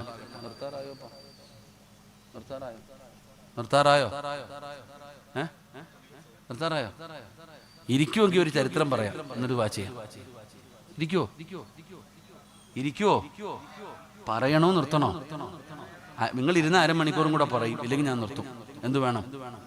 പറയണോന്ന് ആഗ്രഹമുള്ളവരൊക്കെ കൈപൊക്കിക്കേ. പൈസ ചോദിക്കുമ്പോൾ ഇതുപോലൊക്കെ പൊക്കണം കേട്ടോ. ഇരുന്ന കുഴപ്പമൊന്നുമില്ല. വിശക്കുന്നവന് ഭക്ഷണം കൊടുത്തിട്ടേ കാര്യമുള്ളൂ. മന്തി തിന്നിട്ടിരിക്കുന്നവന് വല്ലതും കൊടുത്തിട്ട് കാര്യമുണ്ടോ? വിശക്കുന്നവനാ. നമ്മൾ പണ്ടുള്ള ഇപ്പൊ ആൾക്കാർ പറയുന്നത്, ആവശ്യമുള്ളവനാണ് അറിവ് കൊടുക്കേണ്ടത്, വേണ്ടവൻ ഇൽമ തേടി വരുന്നവന് കൊടുക്കണം. ആവശ്യമുള്ളവർക്ക് അവഴത്. അള്ളാഹു നമ്മളെയൊക്കെ നന്നാക്കി തരുമാറാകട്ടെ. കാരണം എല്ലാവരും ഇങ്ങനെ ഗാനമേളയും പാട്ടും ആഘോഷങ്ങളൊക്കെ ആയിട്ടൊക്കെ നടക്കാം. എന്റെ പ്രിയപ്പെട്ടവരെ, സ്നേഹിക്കണം. എങ്ങനെ സ്നേഹിക്കണം? സ്നേഹിക്കാൻ പഠിപ്പിച്ചതാരാ? മഹാനായ ആദരവായ പ്രവാചകൻ നബി മുഹമ്മദ് മുസ്തഫ സല്ലല്ലാഹു അലൈഹി വസല്ലം. നമ്മൾ നോക്കിയ കാമുകനും കാമുകയും കൂടെ പോയിരിക്കും, ഒരു ജ്യൂസ് വാങ്ങും അല്ലെങ്കിൽ ഒരു ഐസ്ക്രീം വാങ്ങും, രണ്ടുപേരും കൂടെ ഇങ്ങനെ അങ്ങോട്ടും ഇങ്ങോട്ടും സ്നേഹം കൂടി. ഇത് പഠിപ്പിച്ച ആരാന്നറിയോ? ആയിഷ ബീവി റളിയല്ലാഹു തആലയുടെ ചരിത്രം എടുത്തു നോക്ക്. ഒരിക്കൽ നബിതങ്ങളുടെ മുമ്പിൽ കുറച്ച് പാലോ എന്തോ കൊണ്ടുവന്ന് കൊടുത്തു ഒരാൾ സഹാബി. ആരെ കൊണ്ടുവന്ന് നബിതങ്ങളുടെ കയ്യിൽ കൊടുത്തു? അള്ളാന്റെ റസൂൽ സല്ലല്ലാഹു അലൈഹി വസല്ലം തങ്ങൾ ആയിഷ ബീവിയെ വിളിച്ചിട്ട് പറഞ്ഞു, ആയിഷ നീ കുടിക്ക്. ഭാര്യയോട് പറഞ്ഞു നീ കുടിക്കാൻ. അതൊക്കെ ചരിത്രമുണ്ട് പഠിക്കാൻ. ആദ്യം ആർക്കാ കൊടുക്കണ്ടേ? നമ്മൾ തിന്നിട്ട് ബാക്കിയുണ്ടെങ്കിൽ തിന്നാ മതി. അങ്ങനെ നബിതങ്ങൾ ആയിഷ ബീവിയെ വിളിച്ചിട്ട് പറഞ്ഞു, നീ കുടിക്ക് ആയിഷ. ഇല്ല നബി, നിങ്ങൾ കുടിക്ക്. ആയിഷ നീ കുടിക്ക്. ആയിഷ ബീബി റളിയല്ലാഹു തആല കുടിച്ചു. നബിതങ്ങൾ മതി നബിയെ. ഇല്ല ആയിഷ, നീ വയറ് നിറച്ച് കുടിക്ക്. ആയിഷ ബീബി റളിയല്ലാഹു തആല അതിങ്ങനെ കുടിച്ചു. കുടിച്ചിട്ട് നബിതങ്ങളുടെ കയ്യിലേക്ക് കൊടുത്തപ്പോ ആ പാത്രത്തിന്റെ ചുറ്റുഭാഗത്ത് കളഞ്ഞുപോയ വസ്തു തിരയുന്നത് പോലെ നബിതങ്ങൾ ഇങ്ങനെ തിരയുന്നുണ്ട്. അപ്പൊ ചോദിച്ചു, എന്തേ നബിയെ നോക്കണേ? ഇല്ല ആയിഷ, നീ എവിടെയാണ് ചുണ്ടുവെച്ച് കുടിച്ചത് എന്ന് തിരയുകയാണെന്ന് നബിയിന റസൂലുള്ളാഹി. നീ എവിടെയാണോ ചുണ്ടുവെച്ച് കുടിച്ചത് ആ നനവ് എവിടാ നോക്കുക. എന്നിട്ട് നബിതങ്ങൾ കണ്ടുപിടിച്ചു, അതേ സ്ഥലത്ത് തന്റെ ചുണ്ട് ചേർത്ത് വെച്ചിട്ട് നബിതങ്ങൾ പാല് കുടിച്ചു. ഇതാ ഭാര്യയും ഭർത്താവും. ഈ ആയിഷ ബീവി നബിതങ്ങൾ വഫാത്താകുന്ന സമയത്ത് ആയിഷ പറയുന്നുണ്ട്, ആയിഷ ബീവി, എനിക്ക് അള്ളാഹു തന്ന ഏറ്റവും വലിയ ഭാഗ്യം എന്താ? നബിതങ്ങളുടെ തൊണ്ടയുടെ താഴെ അവസാനം പോയത് എന്റെ ഉമ്മനീരാ. ആയിഷ പറയാ, എന്റെ ഭർത്താവായ നബിതങ്ങൾ വഫാത്താകുമ്പോ അവസാനമായിട്ട് നബിതങ്ങളുടെ തൊണ്ടയ്ക്ക് താഴെ പോയത് എന്താ? മിസ്വാക്ക് ചെയ്യാൻ പറ്റും, നബിതങ്ങളുടെ മുമ്പിൽ മിസ്വാക്ക് ചെയ്യണം. ഇങ്ങനെ കൊണ്ടുവന്നപ്പോ നബിതങ്ങൾക്ക് മിസ്വാക്ക് ചെയ്യാൻ താല്പര്യമുണ്ടെന്ന് ആയിഷ ബീവിക്ക് മനസ്സിലായി. അതിങ്ങനെ പല്ലുകൊണ്ട് ആയിഷ ബീവി ഇങ്ങനെ കടിച്ച് ഇങ്ങനെ അത് പാകമാക്കി ആയിഷയുടെ വായിൽ വെച്ച് എന്നിട്ടാ തേച്ചു കൊടുത്തേ. അതുകൊണ്ട് എന്റെ പ്രിയപ്പെട്ട സഹോദരങ്ങളെ, സ്നേഹമെന്ന് പറഞ്ഞാൽ അതാ. മഹാനായ നബിയിന റസൂലുള്ളാഹി സ്വല്ലല്ലാഹു അലൈഹി വസല്ലമ തങ്ങൾക്ക് 25 വയസ്സ്. ഖദീജ ബീവി റളിയല്ലാഹു തആല അൻഹയ്ക്ക് 40 വയസ്സ്. 40 വയസ്സുകാരിയായ ഖദീജ ബീവിയെ 25 വയസ്സുകാരനായ മഹാനായ നബി മുഹമ്മദ് മുസ്തഫ സല്ലല്ലാഹു അലൈഹി വസല്ലം നബിതങ്ങൾ വിവാഹം കഴിക്കുകയാണ്. പ്രേമിച്ച് കെട്ടിയതല്ല, അതുകൂടെ മനസ്സിലാക്കണം. 25 വയസ്സുകാരൻ 40കാരിയെ പ്രേമിച്ച് കെട്ടിയതുമല്ല, നാട്ടുകാർ പിടിച്ച് കെട്ടിച്ചതുമല്ല. അല്ലാഹു കാക്കുമാറാകട്ടെ. 40 വയസ്സുള്ള ഖദീജ ബീവിയെ 25 വയസ്സുകാരനായ നബിതങ്ങൾ വിവാഹം കഴിച്ചു. ഇവർ രണ്ടുപേരുടെയും കുടുംബജീവിതം 25 വർഷമാ. നബിതങ്ങളും ഖദീജ ബീവിയും 25 വർഷം ഭാര്യയും ഭർത്താവുമായിട്ട് ജീവിച്ചു. എന്റെ പ്രിയപ്പെട്ട സഹോദരങ്ങളെ, ഖദീജ ബീബി റളിയല്ലാഹു തആല അൻഹയ്ക്ക് 65 വയസ്സായി. ഖദീജ ബീബിക്ക് 65 വയസ്സ് പ്രായമായി. ഖദീജ ബീബിക്ക് ആ 65 വയസ്സുകാരിയായ ഖദീജ ബീബി റളിയല്ലാഹു തആല അൻഹ കുളിച്ച് ഒരുങ്ങിയിട്ട് ഭർത്താവിനെയും കാത്ത് വീടിന്റെ മുമ്പിൽ നിൽക്കുക. നബി സല്ലല്ലാഹു അലൈഹി വസല്ലമ തങ്ങൾ വീട്ടിലേക്ക് കടന്നു വന്നു, സലാം പറഞ്ഞു, ചിരിക്കുന്ന മുഖത്തോടെ സലാം അടക്കി വീടിന്റെ അകത്തേക്ക് കടന്നു വന്നു. നബിതങ്ങൾക്ക് കഴിക്കാൻ ഭക്ഷണം എടുത്തു കൊടുത്തു. ഖദീജ ബീബി നബിതങ്ങൾക്ക് ഭക്ഷണം വെച്ചു കൊടുത്തു. സീരിയലിന്റെ കഥയല്ല, സിനിമാ കഥയല്ല. അള്ളാന്റെ റസൂലിന് 65 വയസ്സുള്ള ഖദീജ ഭക്ഷണം കൊടുത്തു. നബിതങ്ങൾ കഴിച്ചു. അങ്ങനെ ഭക്ഷണമെല്ലാം കഴിച്ചു കഴിഞ്ഞിട്ട് ഇങ്ങനെ ഇരിക്കുമ്പോ ആയിഷ ബീബി നബിതങ്ങളുടെ ഭക്ഷണം കഴിച്ചുകൊണ്ടിരിക്കുമ്പോ ആയിഷ ബീബി ഖദീജ ബീബി നബിതങ്ങളോട് ചോദിച്ചു, നബിയെ, ഞാൻ ഇത്തിരി ഭക്ഷണം വാരിത്തരട്ടെ നബിയെ. ആരാന്ന് ചിന്തിക്കണം, 65 വയസ്സുള്ള വൃദ്ധയായ ഖദീജ ബീബി തന്റെ ഭർത്താവിനോട് ചോദിക്കുകയാ, ഞാൻ ഇത്തിരി ഭക്ഷണം വാരിത്തരട്ടെ നബിയെ. പിന്നെന്താ ഖദീജ, നീ വാരിത്ത. ഖദീജ ബീബി നബിതങ്ങൾക്ക് ഭക്ഷണം വാരി കൊടുത്തു. ഖദീജ ബീബി ചോദിച്ചു, എനിക്കിത്തിരി വാരിത്തരുവാ നബിയെ. പിന്നെന്താ ഖദീജ. റസൂലുള്ളാഹി തങ്ങൾ ഖദീജ ബീബിക്ക് വാരി കൊടുത്തു. ഇതാ ഭാര്യയും ഭർത്താവും. നിനക്ക് ഓർമ്മയുണ്ടോ ഭാര്യയുടെ കൂടെ ഇരുന്ന് തിന്ന ദിവസം? ഉണ്ടോ? ഉണ്ടോ മങ്ങളെ? നിനക്ക് ഓർമ്മയുണ്ടോ നിന്റെ ഭർത്താവിന്റെ കൂടെ ഇരുന്ന് ഭക്ഷണം അങ്ങോട്ടും ഇങ്ങോട്ടും വാരി കൊടുക്കണ്ട, നീ കൂടെ ഇരുന്നൊരു പാത്രത്തിൽ നിന്ന് വാരി തിന്നതെങ്കിലും ഓർമ്മയുണ്ടോ? ഖദീജ ബീബി നബിതങ്ങൾക്ക് ഭക്ഷണം വാരി കൊടുത്തു. നബിതങ്ങൾ ഖദീജ ബീബിക്ക് ഭക്ഷണം വാരി കൊടുത്തു. ഭക്ഷണമെല്ലാം കഴിച്ചിട്ട് ഇങ്ങനെ നബിതങ്ങൾ ഇരിക്കുമ്പോ ഖദീജ ഉമ്മ ചോദിച്ചു, നബിയെ, ഞാൻ ആ മടിയിലൊന്ന് തലവെച്ച് കിടന്നോട്ടെ, ഞാൻ അങ്ങയുടെ മടിയിലൊന്ന് തലവെച്ച് കിടക്കട്ടെ. അള്ളാന്റെ റസൂൽ സല്ലല്ലാഹു അലൈഹി വസല്ലം തങ്ങൾ പറഞ്ഞു, കിടക്കുക ഖദീജ. ഖദീജ ബീബിയെ പിടിച്ച് നബിതങ്ങൾ മടിയിൽ തലവെച്ച് കിടക്കാൻ സമ്മതിച്ചു. ഖദീജ ബീബി ഇങ്ങനെ നബിതങ്ങളുടെ മുഖത്ത് നോക്കുന്നുണ്ട്, ഇങ്ങനെ ചിരിക്കുന്നുണ്ട്, വല്ലാത്ത ചിരി. ഭർത്താവിന്റെ മുഖത്ത് നോക്കിയിട്ട് ഇങ്ങനെ ചിരിക്കുന്നുണ്ട്. റസൂലുള്ളാഹി തങ്ങൾ ചോദിച്ചു, എന്തേ ഖദീജ നീ ഇങ്ങനെ നോക്കണേ? എന്തൊരു ഗ്ലാമറാ നബിയെ നിങ്ങൾക്ക്, സുബ്ഹാനല്ലാഹ്. ഖദീജ ബീബി നബിതങ്ങളോട് ചോദിക്കും, നിങ്ങൾക്ക് എന്തൊരു സൗന്ദര്യ, എന്താ നബിയത്? അള്ളാന്റെ റസൂലും വിട്ടുകൊടുത്തില്ല. അവിടെ നിന്ന് ചോദിച്ചു, ഖദീജ എന്താ നീ ആദ്യമായിട്ട് കാണാ? 25 കൊല്ലം ആയില്ലേടി എന്നെ കാണാൻ തുടങ്ങിയിട്ട്. ഇതാ ഭാര്യയും ഭർത്താവും. ഇന്ന് എത്ര പേരാ ഭാര്യയുടെ കൂടെ കിടക്കുന്നത്? ഭർത്താവ് പ്രായമായി കഴിഞ്ഞാൽ 2 റൂമിൽ. സുബ്ഹാനല്ലാഹ്. ഭർത്താവ് വേറെ റൂമിൽ, ഭാര്യ വേറെ റൂമിൽ, ഒരുമിച്ച് കിടക്കാറില്ല.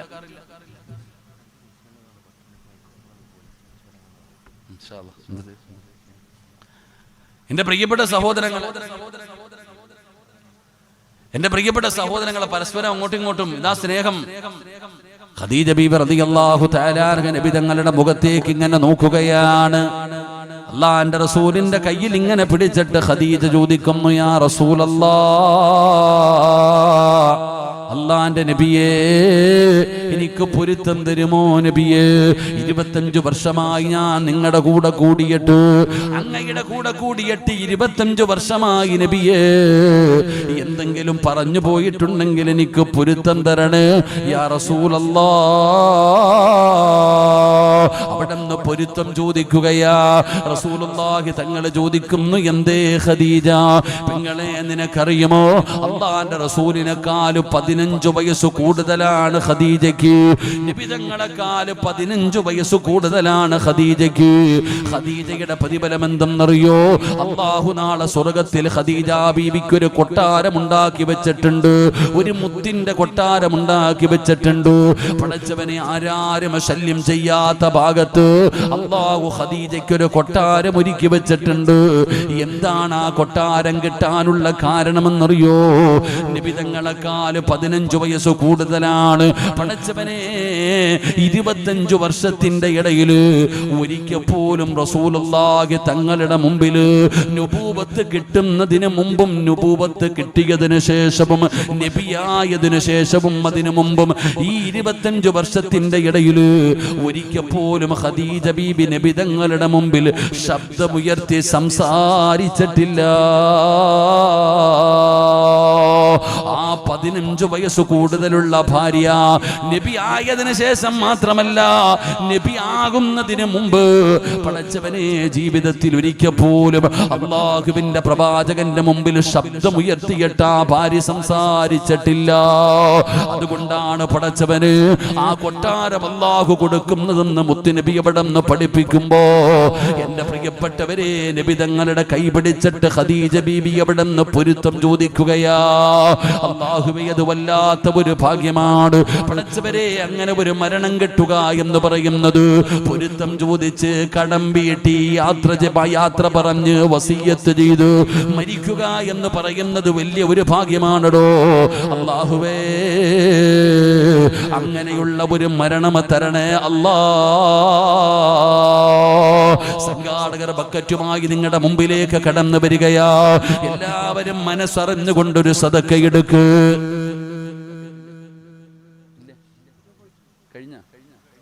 അല്ലാഹുവേ, ബക്കറ്റ് നിങ്ങളുടെ മുമ്പിലേക്ക് കടന്നു വരുന്നു. എന്തെങ്കിലും നിങ്ങൾക്ക് അല്ലാഹു തന്നതിൽ നിന്നൊരൽപ്പം കൊടുക്കൂ. അസ്സദഖത്തു റദ്ദുൽ ബലാ,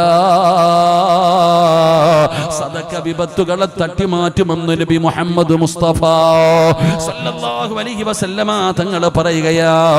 മാരകമായ രോഗങ്ങളുണ്ടല്ലോ, ക്യാൻസറും ട്യൂമറും പോലെയുള്ള മാരകമായ രോഗങ്ങൾ, അതിൽ നിന്ന് രക്ഷപ്പെടാനുള്ള ഒരു വഴിയാണ് സദഖ വിപത്തുകളെ തട്ടിമാറ്റുമെന്ന്. അതുകൊണ്ട് പടച്ചവനെ, അല്ലാഹു തന്നതിൽ നിന്നൊരൽപ്പം കൊടുക്കാൻ നമ്മൾ തയ്യാറാകൂ. എല്ലാം നല്ല കാര്യത്തിന് വേണ്ടിയല്ലോ, എല്ലാം നല്ല കാര്യത്തിന് വേണ്ടിയല്ലോ. ഈ പരിപാടിയുടെ പിന്നിൽ ഒരു ലക്ഷ്യമുണ്ടോ. അല്ലാഹുവേ, നിങ്ങളുടെ പള്ളിക്കും മദ്രസയ്ക്കും വേറെ വരുമാനമൊന്നുമില്ലല്ലോ പടച്ചവനെ. ഒരു ക്വാർട്ടേഴ്സിന്റെ പണി നടക്കുകയാണ്, അതിന്റെ അവസാന ഘട്ടമാണ്.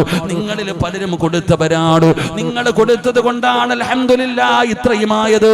ഉസ്താദേ, ഞങ്ങൾക്കതൊന്ന് പരിപൂർണമാക്കി എടുക്കണം ഉസ്താദ്. പടച്ചവനെ, ഒരു വല്ലാത്ത നല്ല കാര്യമാണല്ലോ, അല്ലാഹുവിന്റെ ദീനിന് വേണ്ടിയാണല്ലോ പടച്ചവനെ, നമുക്കാർക്കുമല്ലല്ലോ. അതുകൊണ്ട് പ്രയോജനം നമുക്ക് തന്നെയല്ലോ. അതുകൊണ്ട് പടച്ചവനെ, നമ്മൾ സഹായിക്കണമടോ. പക്ഷേ എന്ത് ചെയ്യാനാണ്? ചോദിച്ചാ പറയും ഉസ്താദേ, ഞാൻ കൊടുത്തതാ, ഞാൻ കൊടുത്തതാ, ഞാൻ കൊടുത്തതാ. അങ്ങനെയൊന്നും പറയരുതടോ. അൽഹംദുലില്ലാഹ്, ബക്കറ്റുമായി നിങ്ങളുടെ മുമ്പിലേക്ക് കടന്നു വരുന്നു. മനസ്സറിഞ്ഞു കൊണ്ട് കൊടുക്കൂ.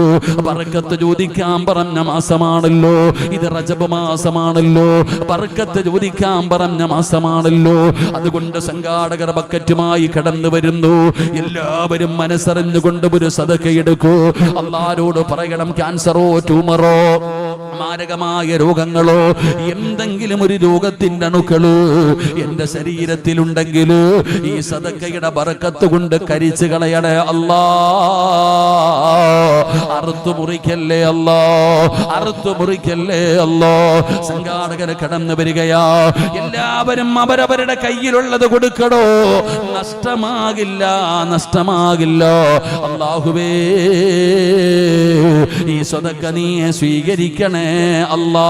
സ്വല്ലല്ലാഹു അലാ മുഹമ്മദ് സല്ലല്ലാഹു അലൈഹി വസല്ലം. സല്ലല്ലാഹു അലാ മുഹമ്മദ് സല്ലല്ലാഹു اللهم صل على محمد يا ربي صل عليه وسلم ارحم റഹീമായ അല്ലാഹ്. ദയാലുവായ റബ്ബേ, ഈ റജബിന്റെ രാത്രിയിൽ ആരെല്ലാം മനസ്സറിഞ്ഞുകൊണ്ട് പടച്ചവരെ നിന്റെ ദീനിന് വേണ്ടി സഹായിക്കുന്നുണ്ടോ, നീ അവര് ബറക്കത്ത് ചെയ്യണേ അല്ലാഹ്. അവർക്ക് ഖൈർ നൽകണേ അല്ലാഹ്. മാരകമായ അറുത്തു മുറിക്കുന്ന രോഗങ്ങളെ തൊട്ട് അവരെ നീ കാക്കണേ അല്ലാഹ്. ദുനിയാവും ആഖിറവും രക്ഷപ്പെടുത്തണേ അല്ലാഹ്. എല്ലാവരും അൽഹംദുലില്ലാ, റജബ് മാസമാ, അവരവരുടെ കയ്യിലുള്ളത് കൊടുക്ക്.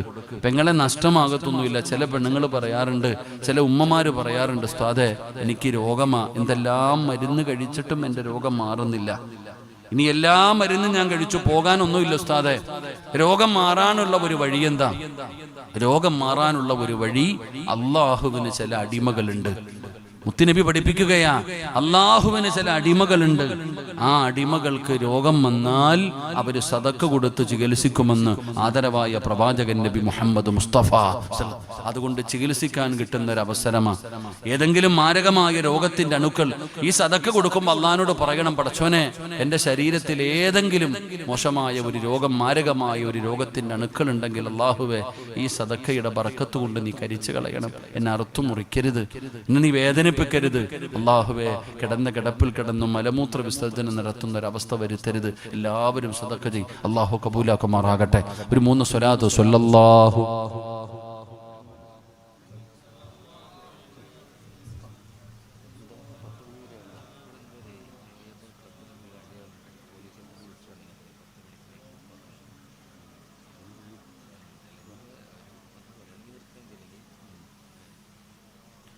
اللهم صل على മുഹമ്മദ് യാ റബ്ബി സ്വല്ലി അലൈഹി വസല്ലം. എൻ്റെ പ്രിയപ്പെട്ട സഹോദരങ്ങളെ, ഖദീജ ബീവി റളിയല്ലാഹു തആല അൻഹ നബിതങ്ങളുടെ കൈ പിടിച്ചിട്ട് പറയാ, 25 കൊല്ലമായി ഞാൻ നിങ്ങളുടെ കൂടെ കൂടിയിട്ട് എനിക്ക് പൊരുത്തം തരണം നബിയെ. ഞാൻ അങ്ങയുടെ മനസ്സിന് വേദനയുണ്ടാക്കുന്ന എന്തെങ്കിലും എൻ്റെ ഭാഗത്ത് നിന്ന് വന്നു പോയിട്ടുണ്ടെങ്കിൽ അങ്ങ് പൊരുത്തം തരണം. അപ്പൊ നബിതങ്ങൾ ചോദിച്ചു, ഇതെന്തേ ഖദീജ ഇങ്ങനെ, ഇതെന്താ പറ്റിയത് നിനക്ക്? പതിവില്ലാത്ത ഒരു വർത്തമാനം. അള്ളാഹുവിന്റെ പ്രവാചകൻ അവിടെന്ന് ചോദിക്കുകയാണ്, എന്ത് പറ്റി ഖദീജ? അള്ളാന്റെ റസൂലിന്റെ മുഖത്ത് നോക്കിയിട്ട് ഖദീജ ബീബി റളിയല്ലാഹു തആല അൻഹ പറയുന്നു, യാ റസൂലല്ലാഹ്, അള്ളാന്റെ നബിയേ, എന്റെ മരണം അടുത്തിരിക്കുന്നു നബിയേ, പോകാ സമയമായി നബിയേ. തന്റെ പ്രിയപ്പെട്ട ഭാര്യ മരണമെടുത്ത വാർത്ത നബിതങ്ങളോട് പറയുകയാണ്, നബിയേ, 25 വർഷമായി ഞാൻ അങ്ങയുടെ കൂടെ കൂടിയിട്ട് അങ്ങയുടെ മനസ്സ് വേദനിപ്പിച്ചിട്ടുണ്ടെങ്കിൽ എനിക്ക് പൊരുത്തം തരുമോ യാ റസൂലല്ലാഹ്? അള്ളാന്റെ റസൂലിനോട് പൊരുത്തം ചോദിക്കുമ്പോ നബിതങ്ങൾ ആ ഖദീജ ബീബിയുടെ വാപുത്തി പിടിക്കുകയാണ്. എന്തേ ഖദീജ, എന്തേ ഖദീജ, എന്നോട് നീ പൊരുത്തം ചോദിക്കുകയാണോ ഖദീജ? നിന്നെ കുറിച്ച് പറയാ പരാതിയില്ല ഖദീജ, നിന്നെ കുറിച്ച് പറയാനൊരു പരാതിയുമില്ല, എന്നോട് പൊരുത്തം ചോദിക്കല്ലേ ഖദീജ. അള്ളാന്റെ റസൂലിന്റെ മറുപടി കേട്ടപ്പോ ഖദീജ എന്ന 65 വയസ്സുകാരി ചാടി എഴുന്നേക്കുകയാണ്. മുത്തുനബിയെ കെട്ടിപ്പിടിച്ച് ചുംബനം കൊടുക്കുകയാണ്. അള്ളാന്റെ റസൂലിനെ സ്നേഹത്തോടെ കെട്ടിപ്പിടിക്കുകയാ. എന്നിട്ട് ഖദീജ ബീബി റളിയല്ലാഹു തആല അൻഹ അള്ളാന്റെ റസൂലിന്റെ ചെവിയിൽ പറഞ്ഞു, യാ റസൂലല്ലാഹ്, എനിക്ക് 3 ആഗ്രഹമുണ്ട്, സാധിപ്പിച്ചു തരുമോ നബിയേ? എനിക്ക് 3 ആഗ്രഹമുണ്ട്, സാധിപ്പിച്ചു തരുമോ നബിയേ? അള്ളാന്റെ റസൂൽ ചോദിച്ചു, എന്തേ ഖദീജ, എന്തേ ഖദീജ? യാ റസൂലല്ലാഹ്, എന്റെ ശരീരം നിങ്ങളല്ലാതെ വേറെ ഒരാളും കണ്ടിട്ടില്ല നബിയേ, എനിക്ക് കാണുന്നത് ഇഷ്ടമല്ല നബിയേ, അതുകൊണ്ട് എന്റെ മയ്യത്ത് നിങ്ങൾ വേണം കുളിപ്പിക്കാൻ. ഭാര്യ ഭർത്താവിനോട് പറയുകയാണ്, എന്റെ ജനാസം നിങ്ങൾ വേണം കുളിപ്പിക്കാൻ, വേറെ ഒരു പെണ്ണു പോലും എന്നെ കാണുന്നത് എനിക്ക് ഇഷ്ടമല്ല നബിയേ. അള്ളാന്റെ റസൂൽ അവിടെ നിന്ന് മിണ്ടാതെ നിൽക്കുമ്പോ 65-കാരിയായ പ്രിയപ്പെട്ട ഭാര്യ മുത്തുനബിയെ കെട്ടിപ്പിടിച്ചിട്ട് കരയുകയാണ്. അള്ളാന്റെ റസൂലേ, സമ്മതിക്കു നബിയേ, സമ്മതിക്കു നബിയേ, എന്റെ മയ്യത്ത് കുളിപ്പിക്കാമെന്ന് സമ്മതിക്കു നബിയേ. തന്റെ ഭാര്യ ഇങ്ങനെ മുത്തുനബിയെ കെട്ടിപ്പിടിച്ചിട്ട് കരഞ്ഞുകൊണ്ട് ചോദിക്കുകയാ, അള്ളാന്റെ റസൂൽ അവിടെ നിന്ന് സമ്മതിച്ചടോ നബിയേ, എന്റെ 2ാമത്തെ ആഗ്രഹം എന്തെന്നറിയോ നബിയേ? നിങ്ങളില്ലാതെ പറ്റൂല നബിയേ, നിങ്ങളില്ലാതെ ഉറങ്ങാൻ പറ്റൂല നബിയേ, നിങ്ങളുടെ സുഗന്ധം എനിക്ക് വേണം നബിയേ, ഖിയാമത്ത് നാൾ വരെ ഖബറിനകത്ത് കിടക്കാനുള്ളതാണ് നബിയേ, നിങ്ങളില്ലാതെ പറ്റൂല നബിയേ. അതുകൊണ്ട് അങ്ങയുടെ ചുമലിൽ കിടക്കുന്ന ഈ ഷാളുണ്ടല്ലോ, അത് കഫം തുണിക്കകത്ത് വെച്ച് പൊതിയണം നബിയേ, ഈ ഷാളെനിക്ക് വേണം നബിയേ, ഈ ഷാളെനിക്ക് വേണം നബിയേ. ഖിയാമത്ത് നാൾ വരെ ഖബറിനകത്ത് കിടക്കുമ്പോ എനിക്ക് അങ്ങയുടെ സുഗന്ധം വേണം നബിയേ. അതാണ് സ്നേഹമെന്ന് പറയുന്നത്, അതിനാണ് സ്നേഹമെന്ന് പറയുന്നത്. ഖദീജ പറയുന്നു, അങ്ങയുടെ ഷാൾ എനിക്ക് വേണം നബിയേ. നബിതങ്ങൾ സമ്മതിച്ചടോ. 3ാമതായിട്ട് ഖദീജ ഉമ്മ നബിതങ്ങളോട് പറഞ്ഞതെന്തെന്നറിയോ? യാ റസൂലല്ലാഹ്, എന്റെ ഖബറിനകത്തിറങ്ങണേ നബിയേ, എന്റെ ഖബറിനകത്തിറങ്ങണം നബിയേ. നിങ്ങൾ നിങ്ങൾ വേണം എന്റെ മയ്യത്ത് മണ്ണിലിറക്കി വെക്കാൻ, നിങ്ങൾ വേണം എനിക്ക് പിടിമണ്ണ് വാരി വെക്കാൻ. വല്ലാത്ത ആഗ്രഹമാണ് ഖദീജ ബീബി പറഞ്ഞത്. റസൂലുള്ളാഹി തങ്ങളെ സമ്മതിക്കുകയാണ്. ലോകത്തോട് ഖദീജ ബീബി വിട പറയുകയാണ്. അല്ലാഹുവിന്റെ റസൂൽ ജനാസ കുളിപ്പിച്ചടോ. തന്റെ പ്രിയപ്പെട്ട ഭാര്യയുടെ മയ്യത്ത് കുളിപ്പിച്ചത് നബി തങ്ങളായിരുന്നു. അല്ലാഹുവിന്റെ റസൂൽ ഖദീജ ബീബിയുടെ ജനാസ കുളിപ്പിക്കുകയാണ്. മയ്യത്ത് പുതിയ സമയമായപ്പോ ആ ഷാളെടുത്ത് ചുംബിക്കുകയാ. തന്റെ ഭാര്യയുടെ മയ്യ കഫൻ തുണിക്കകത്ത് വെക്കാറ്, തന്റെ പ്രിയപ്പെട്ടവളുടെ ആ മയ്യത്ത് തുണിക്കകത്ത് വെക്കാറ് മുത്തി നബി ആ ഷാള് ചുംബിക്കുകയാണ്. ഖദീജ ബീബിയുടെ കഫം പൊതിയുന്ന തുണിയിൽ വെച്ച് പൊതിയുകയാണ്. റബ്ബേ, മയ്യത്ത് നമസ്കാരം കഴിഞ്ഞു. ജനാസ ഖബറിലേക്ക് ഇറക്കുമ്പോ അല്ലാഹുവിന്റെ റസൂൽ ഇറങ്ങുകയാ.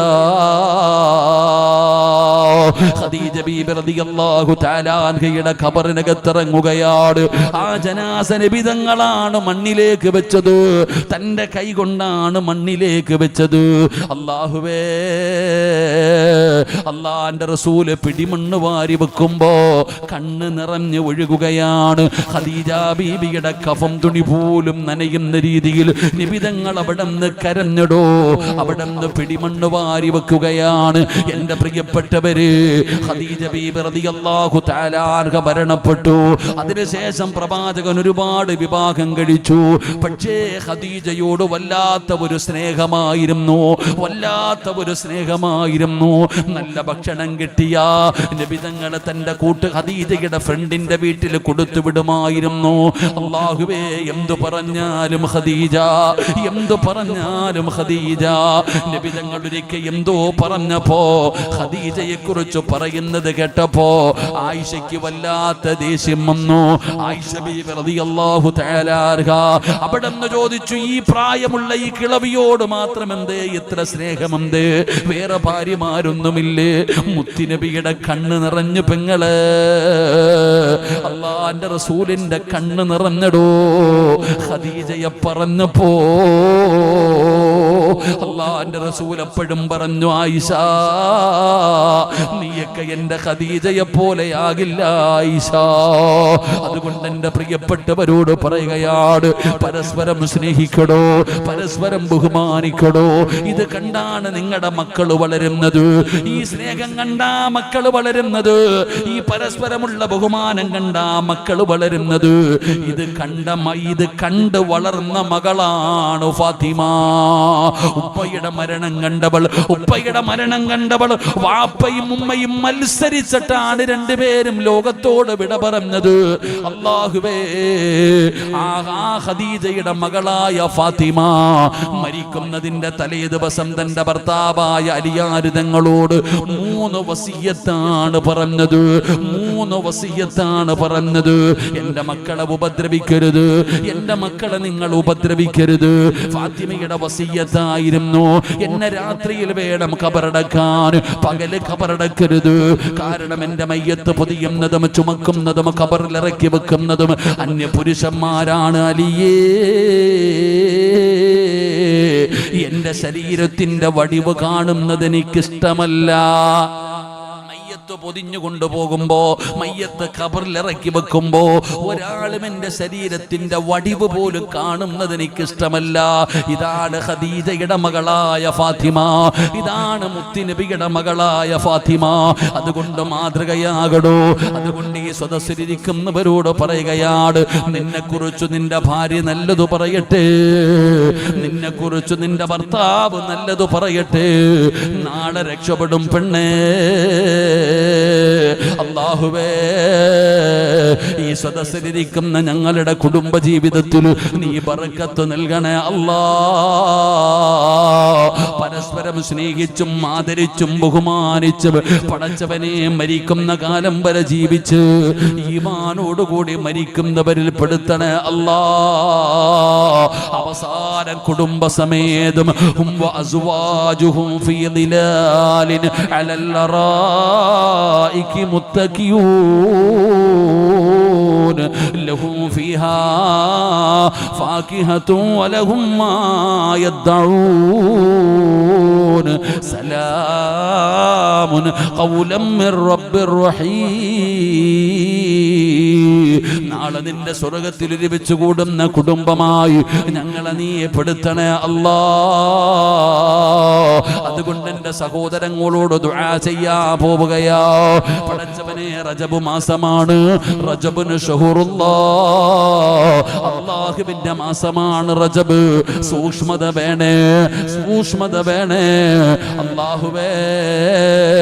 ഈ മാസത്തെ ആദരിച്ചവരുടെ കൂട്ടത്തിൽ ഞങ്ങളെ നീ പെടുത്തണേ അല്ലാഹ്.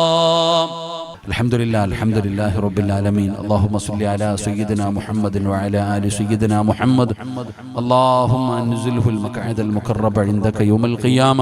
അർഹമർ റഹീമായ കരുണക്കടലായ ദയാലുവായ റബ്ബേ, ഞങ്ങളുടെ ഒരുമിച്ച് കൂടൽ നീ കബൂലാക്കണേ റഹ്മാനെ.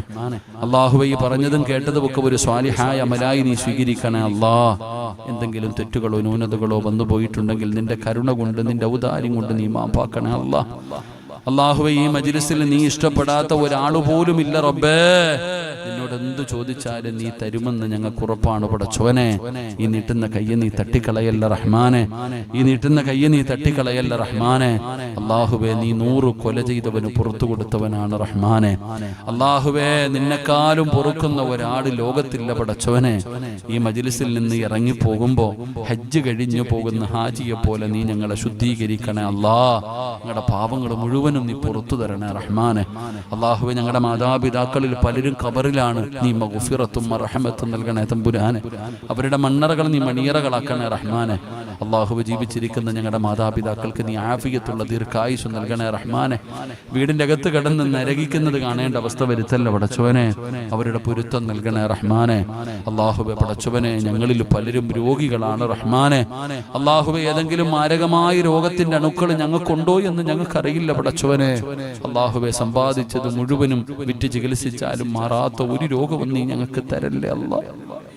നീ ഞങ്ങളെ ദുനിയാവിലിട്ട് നരകിപ്പിക്കല്ലേ അല്ലാ. മറ്റുള്ളവർക്ക് ഭാരമാകുന്ന ജീവിതം നൽകല്ലേ അല്ലാ. കിടന്ന കിടപ്പിൽ കിടന്നു മലമൂത്ര വിസർജനം നടത്തേണ്ട അവസ്ഥ വരുത്തല്ല റബ്ബേ. നോക്കി നോക്കി മടുത്തു മരിക്കാൻ വേണ്ടി സ്വന്തം മക്കൾ തന്നെ ദുആ ചെയ്യുന്ന അവസ്ഥ വരെ നീ എത്തിക്കല്ലേ പടച്ചോനെ. അല്ലാഹു, ഞങ്ങളുടെ മക്കളെ നീ നന്നാക്കി തരണേ അല്ലാ. കഷ്ടപ്പെട്ട് വളർത്തിയിട്ട് ഞങ്ങളെ തല്ലിക്കൊല്ലുന്ന മക്കളാക്കല്ലേ അല്ലാ. ഞങ്ങളെ നാണം കെടുത്തുന്ന മക്കളാക്കല്ലേ അല്ലാ.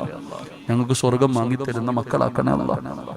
അല്ലാഹുവേ, പടച്ചോനെ, ഞങ്ങളുടെ ഭാര്യമാരെ നീ സ്വാലിഹത്തുകളാക്കണേ അല്ലാ. നിന്നെ ഭയന്ന് ജീവിക്കുന്നവരാക്കണേ അല്ലാ. ഉള്ളത് കൊണ്ട് തൃപ്തിപ്പെടാനുള്ള മനസ്സ് അവർക്ക് ഞങ്ങൾക്ക് നീ നൽകണേ അല്ലാ. അല്ലാഹുവേ, എപ്പോൾ എവിടെ വെച്ച് മരിക്കുമെന്ന് ഞങ്ങൾക്ക് ആർക്കും അറിയില്ല റഹ്മാനെ. ഞങ്ങളുടെ ആക്കിബത്ത് നന്നാക്കണേ റബ്ബേ. ഞങ്ങൾക്ക് നല്ല മരണം നൽകണേ റബ്ബേ. 40 പേര് നല്ലത് പറയുന്ന മരണം നൽകണേ റബ്ബേ. ഞങ്ങളാരെയും നീ കടക്കാരാക്കി മരിപ്പിക്കല്ലേ അല്ലാ. മയ്യത്ത് പോലും നല്ല നിലയിൽ കുളിപ്പിക്കാൻ കഴിയാത്ത അവസ്ഥയിൽ നീ ഞങ്ങളെ മരിപ്പിക്കല്ലേ അല്ലാ. അല്ലാഹുവേ, പടച്ചവനെ റബ്ബേ, തൗബ ചെയ്ത് മരിക്കുന്നവരിൽ പെടുത്തണേ റഹ്മാനെ. അല്ലാഹു, ഇവിടുത്തെ ഉസ്താദന്മാർ, ഖതീബ് ഉസ്താദ് ഉൾപ്പെടെ, അൻവരി ഉസ്താദ് ഉൾപ്പെടെ സർവ്വ ആലിമീങ്ങളെ നീ സ്വീകരിക്കണേ അല്ലാ.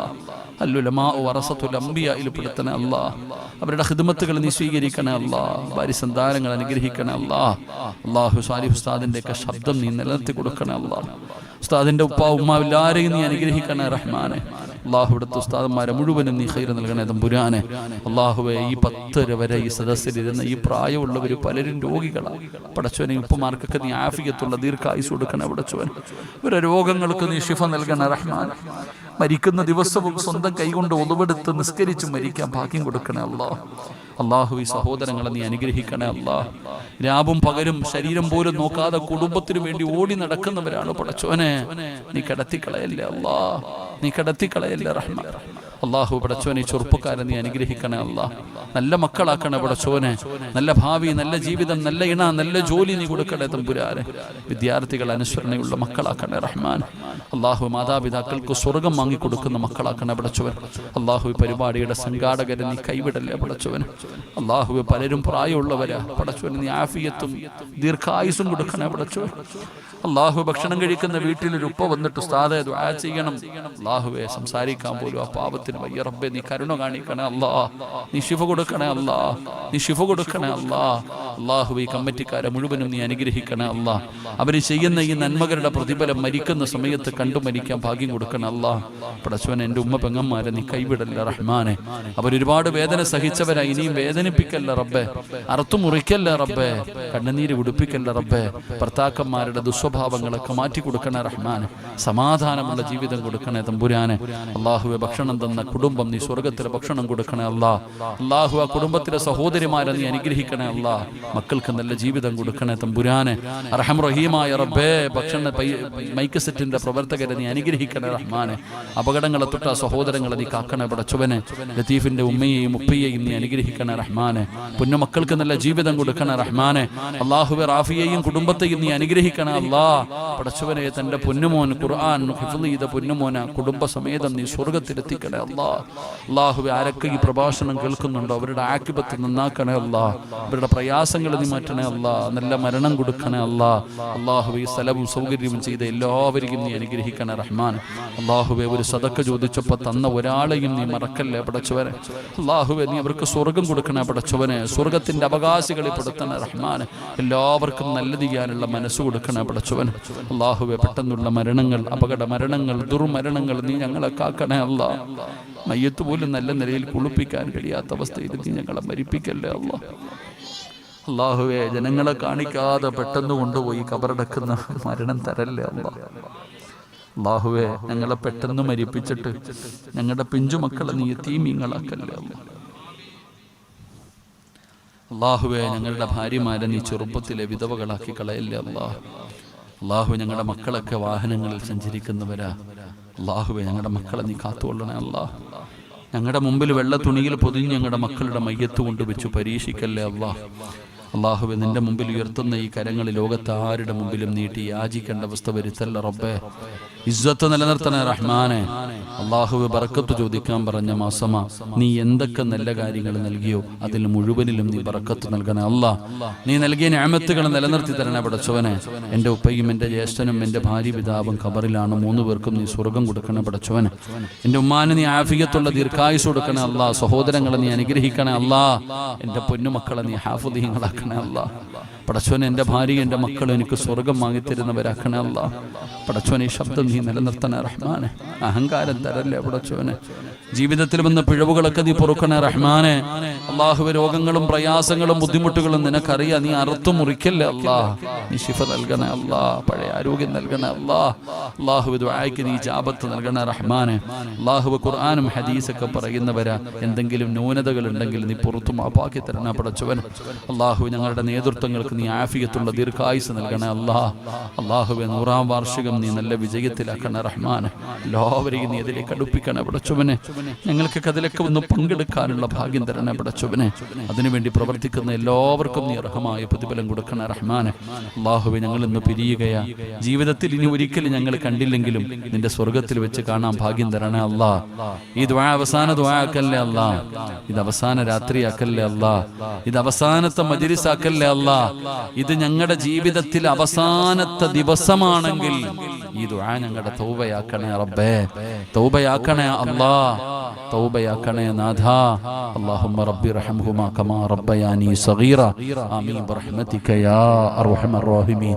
صلى الله تعالى وسلم على خير خلقه سيدنا محمد وآله وصحبه أجمعين. سبحان ربك رب العزة عما يصفون وسلام على المرسلين والحمد لله رب العالمين. സമയം താമസിച്ചതിൽ ക്ഷമ ചോദിക്കുന്നു. നിങ്ങളുടെയൊക്കെ ദുആയിൽ എന്നെയും എൻ്റെ കുടുംബത്തെയും ഉൾപ്പെടുത്തണം. ഞാനും നിങ്ങൾക്ക് വേണ്ടി ദുആ ചെയ്യാം. അള്ളാഹു ഇനി എല്ലാവർക്കും ഇനിയും കാണാൻ ആയുസ്സും ആരോഗ്യവും ഭാഗ്യവും നൽകി അനുഗ്രഹിക്കുമാറാകട്ടെ. വആഖിറു ദഅവാന അൽഹംദുലില്ലാഹി റബ്ബിൽ ആലമീൻ. അസ്സലാമു അലൈക്കും വറഹ്മത്തുള്ളാഹി തആല വബറകാതുഹു ബിഫദ്ലി സല്ലല്ലാഹു അലാ മുഹമ്മദ്.